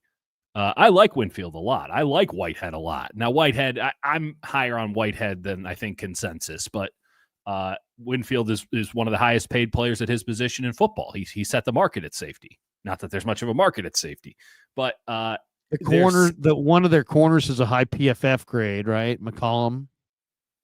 You're telling me, because when I watch them, they look awful. They really look awful. And it's this weird balance of they don't have anyone who can get to the quarterback outside of Vita Vea. And every defense or every offensive line is double teaming him, which he's still beating them. But, it's 2 men on 1. It's going to take a while to get back to the quarterback. So they don't have anyone who can win. And so Todd Bowles is out here and he's like, I guess we just have to blitz a lot. But then you put your corners who all suck in one-on-one coverage on the outside. And he's trying to do some of the stuff that Flores does in Minnesota where you're mixing up palms and quarters coverage. And you can do that when you have veteran players in the secondary who might not have the same level of foot speed and athleticism, but they're smart and they can read a play. These guys actually do have a decent amount of athleticism. They just don't know what's happening out there. And now they're being put in a system that is overly complicated for them. And if it's not overly complicated, it's pretty straightforward and they can't win one-on-one. So to bring it back to Brock Purdy, he better have a good one. I don't care who's at wide receiver. I've watched Ricky Pearsall and Jacob Cowing play. Those 2 guys can play. Those 2 guys can give you yards. You have Juwan Jennings. You should have a Deebo Samuel, even though I think Deebo looks slow as hell. You have a George Kittle. You get a Christian McCaffrey back. You should be able to move the ball through the air on this team at will. And if you can't do that, that's a big issue. So I'm expecting really, really good things from Brock Purdy in this game because anything less would be concerning. Give me a player that you think who has not necessarily been great in the first half that you think is going to be very good in the second half? It's a good question. Outside of guys who didn't play, you can't go with McCaffrey. Can't really go with Cowing there either because he hasn't really played. Well, you could go with Cowing. You go with Cowing. I'm just saying, don't go with somebody who literally has not played. Could not play. Yeah, well, I'll go with Cowing. I think that Cowing has I think he has a real opportunity to find a niche on this team that could be extremely valuable. Because I have serious questions about Juwan Jennings. Also, Juwan Jennings might slide to X a lot more, right? You might see Pearsall and Jennings mixing it up, and then you can bring in Cowing as a speed out guy on third downs, second downs. I think he could have a really nice role. Every time he's been on the field, he's given them some pop, and I'm really interested to see more of it. Much like with Garendo, right? And I think he's already shown what he can do. And there's certainly more left to show, but there's something there. You want to explore it. That's what I wrote about Sam Ekwonu in training camp. There's something there. There's something there. They'd be fools not to explore it. And then they did the foolish thing and they cut him. And here he is now as the second most important defensive end on this team. There's something there with Cowing that I think that we get to see more and more and more of. And maybe that has to do with some injuries beyond what they've already taken. Maybe that has to do with some tweaks in personnel. But the second half for a rookie with that kind of talent, this should be when he really comes onto the scene. So I'm going to go with Cowing. I like the thinking. I'm going to go speed as well, but I'm going to go Garendo. I can't believe I'm saying that because I was the one saying how raw he was, and he is really raw. Yeah. But there are certain formations when you can get a defense to put 5 or 6 guys up on the line of scrimmage, and you don't have all those second level defenders in the box. That's right. And then it's just a matter of you run the stretch play, and he just makes the right cut. And it's like, you know what? He's going to run into a wall. Yeah. He's going to run into a wall. He's going to run into a wall. He's going to slip down. He's going to run into a wall. And then he's going to go the distance. That's right. So, I mean, it's like. He's an all or nothing running back. He's very reminiscent of Raheem Mostert. Carries. Yeah. You know what I'm saying? Get him the 6 carries. Live with the 4 TFLs. Yeah. And get a couple touchdowns out of it. I mean, you don't want to look at his rushing. He's special, man. What he has is not. You can't find it. You can't buy it. There's a reason that people are super impressed by guys who can run that well. He's already proven that he can learn and adapt and improve. I think Garendo is a secret weapon. I think Garendo has to be utilized. He's too big, too fast. You just tell him, hold on to that football and see if you can take one to the house. What happens if that guy develops some feel, right? I know. What happens if he figures out what the hell he's doing? Or like a play that he maybe you can kind of tell the angles and the feel is just not there. But if you can get him in a couple of plays and run him in practice enough times where he just feels like, hey, you know what? If I can just get to this point and hit it hard, I can bust this one. I'm telling you, I mean, he could be their difference. I mean, they're going to need chunk yardage plays from somebody without Ayuk. I'm with you. I think it'll be more in the passing game. I'd be remiss not to bring up that I think Pearsall is going to look like the truth in the second half. I think he's going to look great. I think the opportunity's there. I think that the offensive game plan and the defensive tactics are going to align just right for him. And I think that Pearsall could be a real impact player down the stretch. It's just not as sexy a pick because he's already, he was really good against Dallas and he showed flashes against Kansas City when you watch the All-22. So there's something that's already sort of developed there. Cowing hasn't even gotten a rep yet, a serious rep yet.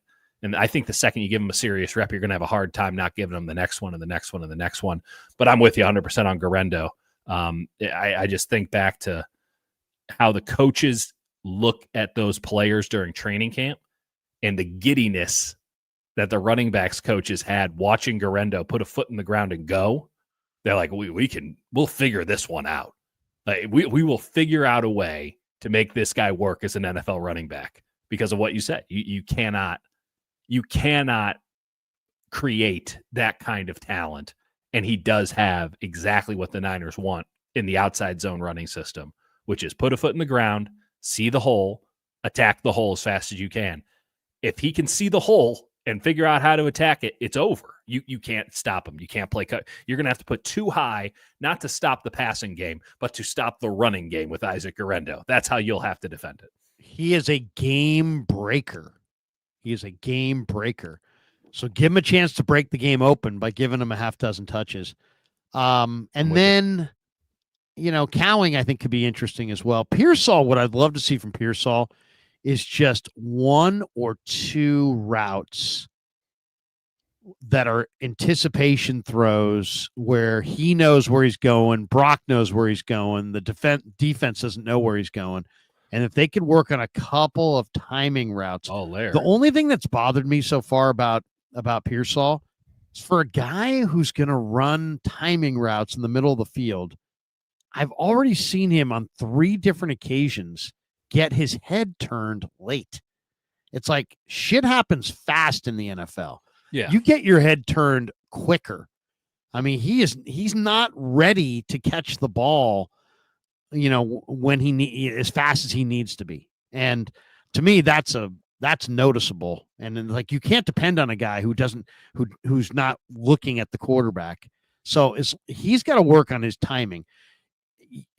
And what we really need to see from Purdy to Pearsall is an unstoppable 2 or 3 plays that can be utilized on 3rd and 7. Mm-hmm.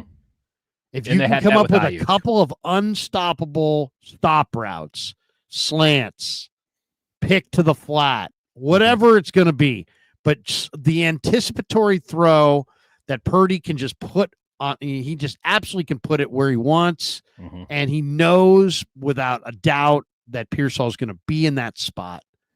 That's what it's all about. You say that legitimately. Cowing, when you watch his tape at Arizona, it was like nothing but speed outs. He might be the guy. It might be that. If you're looking for that, I think it's a very good thing to be looking for. Have I got a player for you? Where's number 19? It's Jacob Cowing. A little confusing from last year, but that might be the guy. That dude can run a speed out as well as anybody in the league. I don't know if he can do anything else, but that dude can run a speed out. So if you need a speed out, I got a guy. Shades by Chardal says Guerrero has zero vision just like Krug. Stop squinting, Krug. He's got to get some shades. That's what he needs. Squinting? Am I squinting? There was a time I was not seeing well, but I am seeing very, very well. Adrian Padilla. Larry, who's your favorite player in the league outside of the 49ers? That's a good question. I can give you my favorite player in the league outside of the 49ers. Creed Humphrey, center for the Kansas City Chiefs. What? Stop it. Yes. Your favorite player is a fucking center? Yeah. Yeah, that dude's unbelievable. You can never call people sick again. If your favorite player is a center. I've never once implied that I am not sicker than everybody else. They can be sick too. Yeah. Okay, I'm gonna go with he's a Niner. I'm gonna go with Tabor Pepper. I'm gonna go long snapper. If you watch the Jaguars punter, that guy's pretty sick too. His index finger's pressure point on the spin. Yeah, speaking of fingers, the thing with Creed Humphrey is he has so many rings on his fingers. It's you so see difficult. the way I snap the. All right, no. I'm sorry that some of us are more sophisticated and can appreciate good offensive line play. Who is my favorite player? Okay, I'll give you a couple that are my favorites. I love Jeremiah Owusu-Koramoah for the Browns. He's just the fastest, most instinctive linebacker. He's just a modern day linebacker.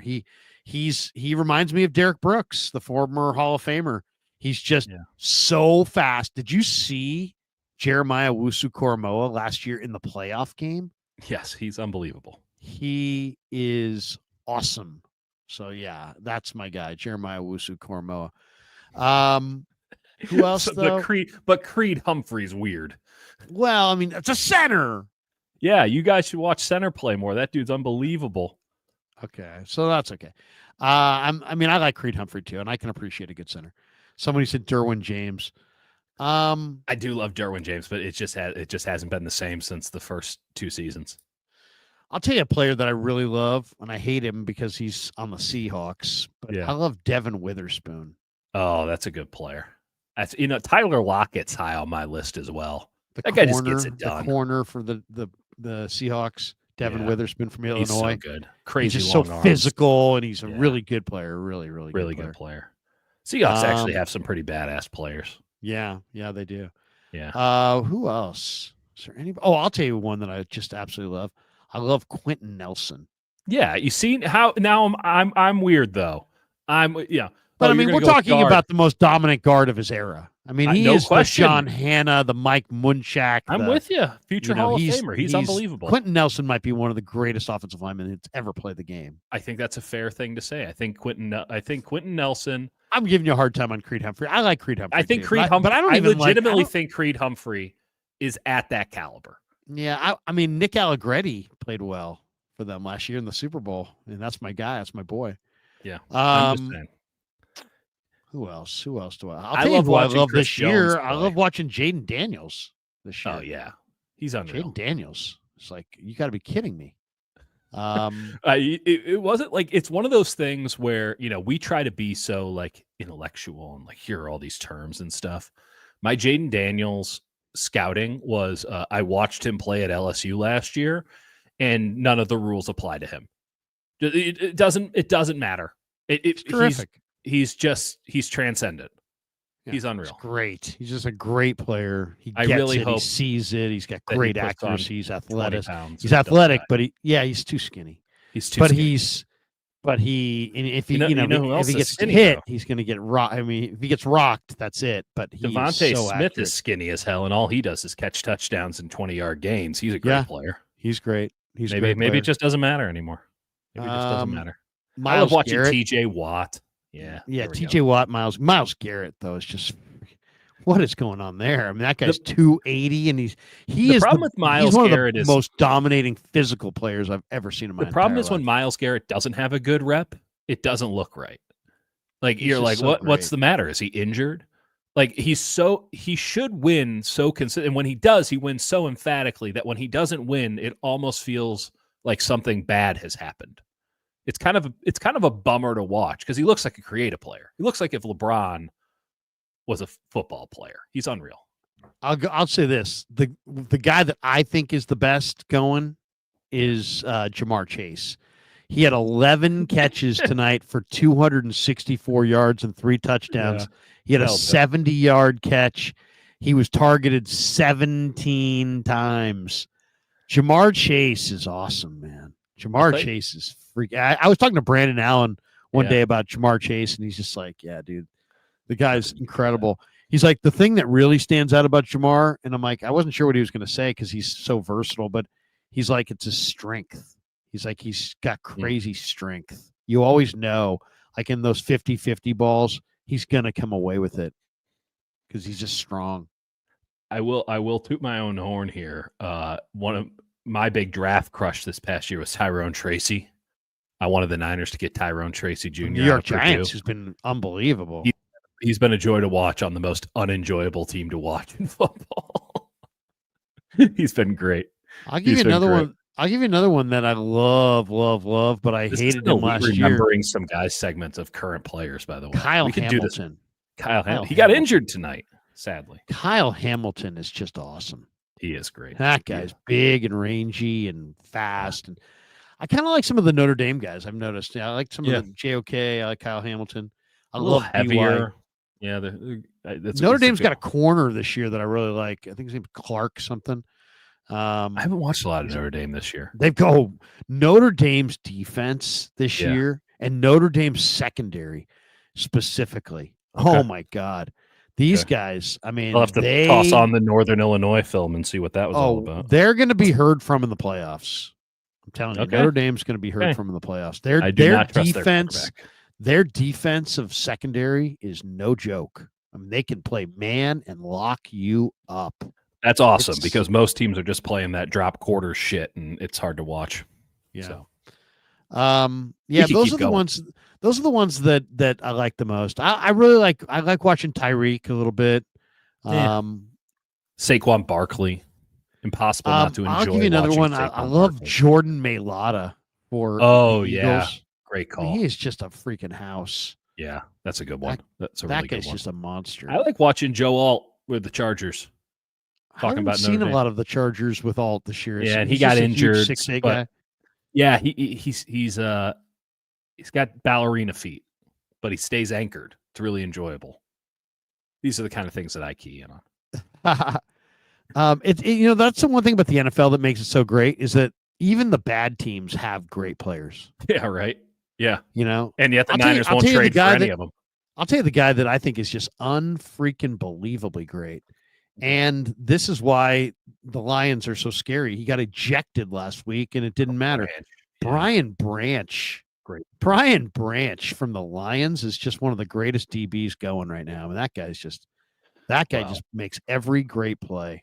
Man, you go down the line, Penei Sewell is just unbelievable. Now, by the way, we've made our offensive line. We have our offensive line, so I'm feeling good about that. We've created our super team of offensive line.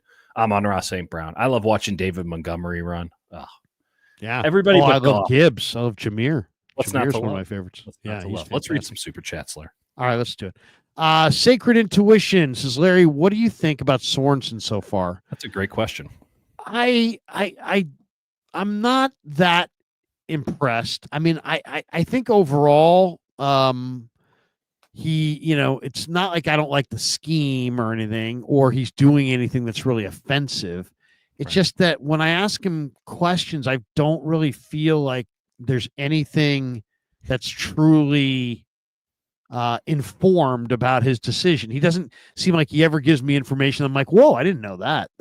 It's like he's always kind of telling me something I already know. Like, what do you like about Campbell? Well, he's the veteran, and he's seen a lot and been there, but you don't get the sense that he's just glossing over it. Like, you don't get the sense that he's like, I'll say this as to not actually he's say not anything invasive or anything. He's just kind of, I don't know. I don't love what I'm seeing from the defense on all three levels. I don't think the coverage is that tight. I don't think the rush is that good.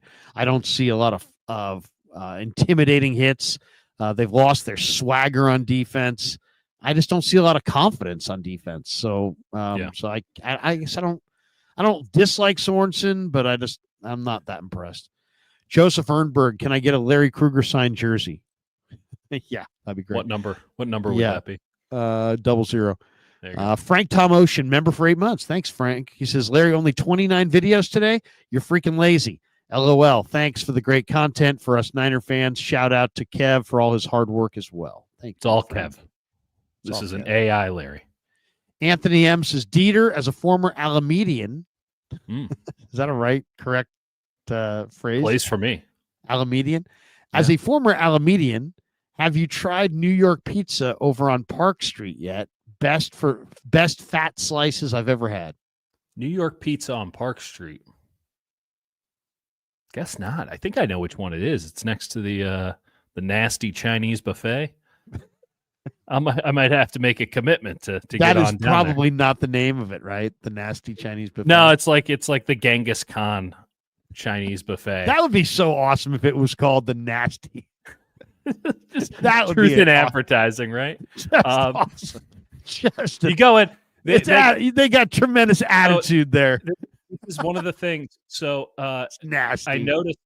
Yeah, they used to have in Alameda County. They used to have the health grade, and it was like A through F, right? It was the letter grading system, and they had a C, and it was like the only time I had ever seen a C ever.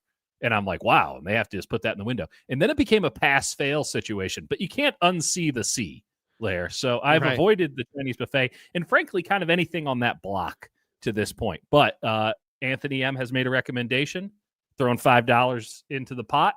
I will go and certainly try New York pizza over on Park Street. You got Marley G's, you got the Star. I will hunt down said New York pizza over on Park Street, get a slice, and report back. I don't like to go to restaurants that have not been recommended. That's a great policy. My policy on the road is I search cash only for good bars. That's how I play it. You like cash only? Yes, I want dive bars. I seek dive bars. I crave the dive bar. Cash only. We want no digital. And by the way, if I ever had a bar, I would call it cash only, and I would take cards. But that's the kind of clientele I'm looking for. When we were in Vegas, we saw a strip club called The Office. Yes, yes. There was a great bar in Austin. I presume it's gone, called The Library.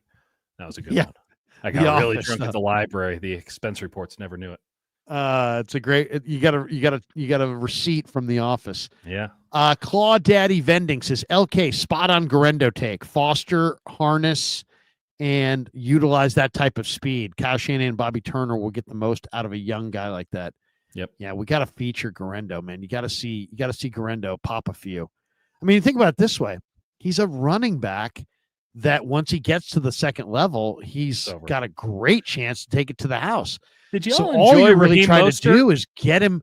All you're really trying to do is get this running back schemed past the line of scrimmage.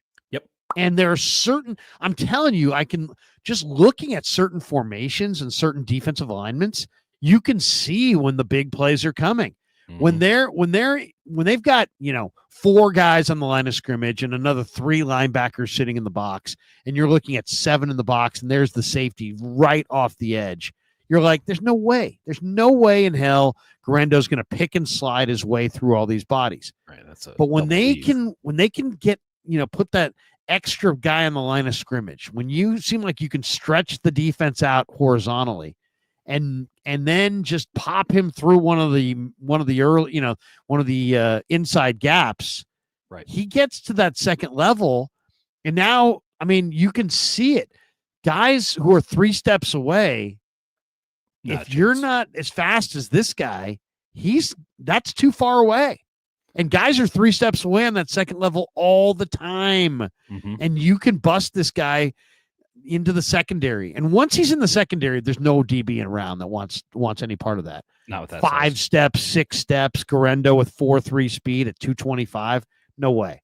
I've yet to see anybody even put a finger on him when he gets into the secondary. I mean, he has to slide to take himself out. I mean, he is just all he's got to remember is 2 hands on the ball. Yep. I don't care if he runs up the butt of his lineman. I don't care if he can't read a block. I don't care. He's fast enough. We can worry about that. I'll take the negative plays. I'm factoring in negative plays with him. You have no negative plays with Elijah Mitchell, but he can't take it to the house. You have plenty of negative plays with Guerrero, but he can take any individual carry to the house. And that's why you got him. Larry wants nothing but walks and strikeouts and home runs. That's what he's looking for in a running back. You know what? There's no part in the box score that says, oh, you know what happened here? Why did the Niners lose? Oh, they had 4 tackles for loss. Yeah. No, it doesn't against them. No, that's not. No, that means it's not good. But you know what? I'll take a negative play if you can go 80 yards in your next carry. I'm with you. And that's kind of what they got there. Claw Daddy Vending says, Dieter, the only problem with Garrett is that he's not on the 49ers. I'm still crying over not acquiring Garrett for a first and a third. Love your guys' live videos. That was Larry's suggestion for first and a third. I was never actually that big on the Niners getting Garrett. I was, if you're going to spend a first and a third, go get an elite defensive tackle. That was my concern. Would have been fun. I wouldn't have knocked it, but Niners can't be giving up first and thirds. They can't be giving up either of those. Not four.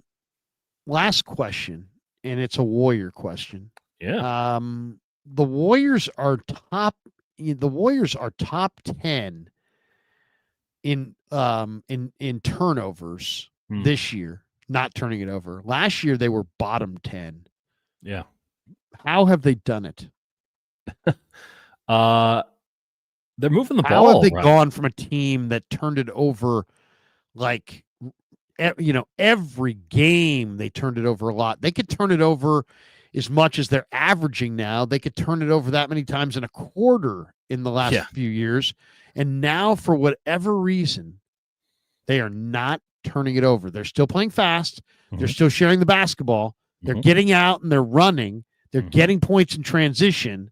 They're playing killer defense. Yep. But somehow they've found a way to still have body movement and ball movement and play fast, and they're not turning it over. And by the way, you can sit there and tell me, Krug, you don't know crap about basketball. But the only take I gave you before the season was that Buddy Hield was going to be freaking great with the Warriors.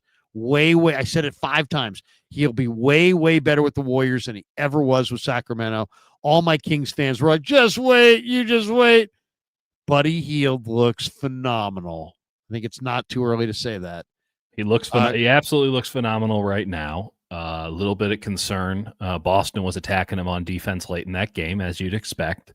But the quick release in this system is fantastic. If I had to chalk it up to one thing in honesty, it's that they've been playing a bunch of shitty teams up until they played Boston. So I think that's probably the reason why. But if we were to extrapolate out what we're seeing from the Warriors and give that credit, and I don't think it's unfounded, it's that everybody on this team effectively knows their role and that role inside this offense, which is an impressive bit of coaching from Steve Kerr and his staff, which has been, with Terry Stotts and Jerry Stackhouse, been really, really good. You don't see a lot of guys trying to create off the dribble in this offense. That's where you get in trouble. When you dribble into crashing double teams, dribble into rotations on defense, and now you're passing the ball where a passing lane doesn't exist. They're doing a lot more of their offense from the high post, not necessarily in the high post, but just, above the arc, and a lot of dribble handoffs, a lot of back cuts. It's not as it's a little bit more simplified than in prior years, but it can be, and that's more effective because, again, you have total buy-in from everybody. And the fact of the matter is they were not turning the ball over at a high rate. This would have been the one where it probably would have gone. Boston's an unbelievable defensive team, particularly on the perimeter, and particularly with their point guards, or in the case, just 2 guards with Drew Holiday and Derek White, and Pritchard is feisty, if nothing else. The Warriors went into that game, they had 1 point guard, Steph Curry. Pajemski's on the bench, Melton's on the bench. They're both out with sickness or injury. So you had Slow-Mo and Draymond and Wiggins and Kuminga bringing the ball up the court for the second unit, and they still weren't turning the ball over. That is a understanding of where players are on the floor, understanding and a commitment to staying within yourself as a role player, and the system really working, because far too often there was freelancing and ego in the game last year.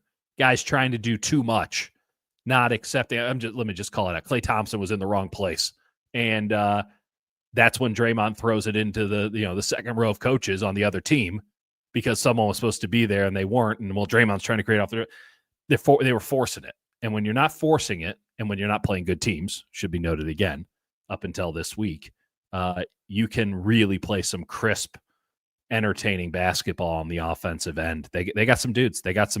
I don't know how long the party rolls. I mean, Cleveland's going to be a motherfucker tomorrow night, and then they get OKC on Sunday night. I mean, they're going to get the 3 best teams in the NBA back to back to back, but impossible not to buy into the Warriors as something interesting after what they did to Boston. And if nothing else, they're refreshing to watch because they play hard. They play hard and they play energetic and they play aesthetically pleasing basketball. God, if you could sign me up for 30 teams in the NBA to do that, I'd be all in on the NBA every night. But instead, we talk about football. Well, they play defense. I mean, that's the thing. They play really, really hawking defense right now. Yeah. That's going to do it for us. Thanks to Pig and a Pickle. Thanks to all of you guys. Thanks to Better. Once again, we put together a lineup earlier tonight using Better. Download the app below. Make sure you use that promo code Niners to get your first deposit matched up to $200. Everyone who does, I should say, is automatically entered to win a signed Fred Warner jersey. We'll announce the winner at the end of November. Thanks to all of you guys for weighing in. Dieter, when are you next on the leader? When are we going to catch you on the radio?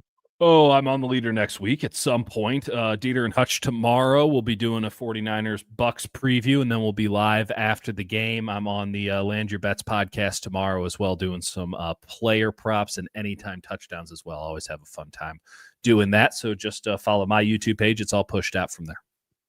Join me tomorrow at 9 a.m. I'll be at Levi Stadium. I'll do a live stream of Wake Up tomorrow with Damon Bruce at 10:45. Chase Senior will be in the house. Who's waking up at 10:45? At what, 10:45 in the morning? That seems late for Wake Up. No, Wake Up's at 9. Okay. Wake Up's at 9. Gotcha. 9 at Wake Up, and then that's in Santa Clara, by the way. Since I'm in Walnut Creek, it's going to take me. I'm going to have to get up early to get there. You'll be well woken up. And then I've got 10:45 Chase Senior tomorrow. I've got Niners Nightly tomorrow at 6 o'clock. And we're going to talk to a guy from Fox in Tampa about the Buccaneers. Saturday morning, I'll be streaming at 8:30 a.m. with Frank Red. Nice. And then at 10 a.m., you'll hear me with 49ers Forecast on the radio. And Jordan Elliott is going to join me from NBC Sports Bay Area. That's going to do it for us tonight. Thanks to Dieter. Thanks to all of you guys. Have a great night, everybody. Peace. Yeah, never met a man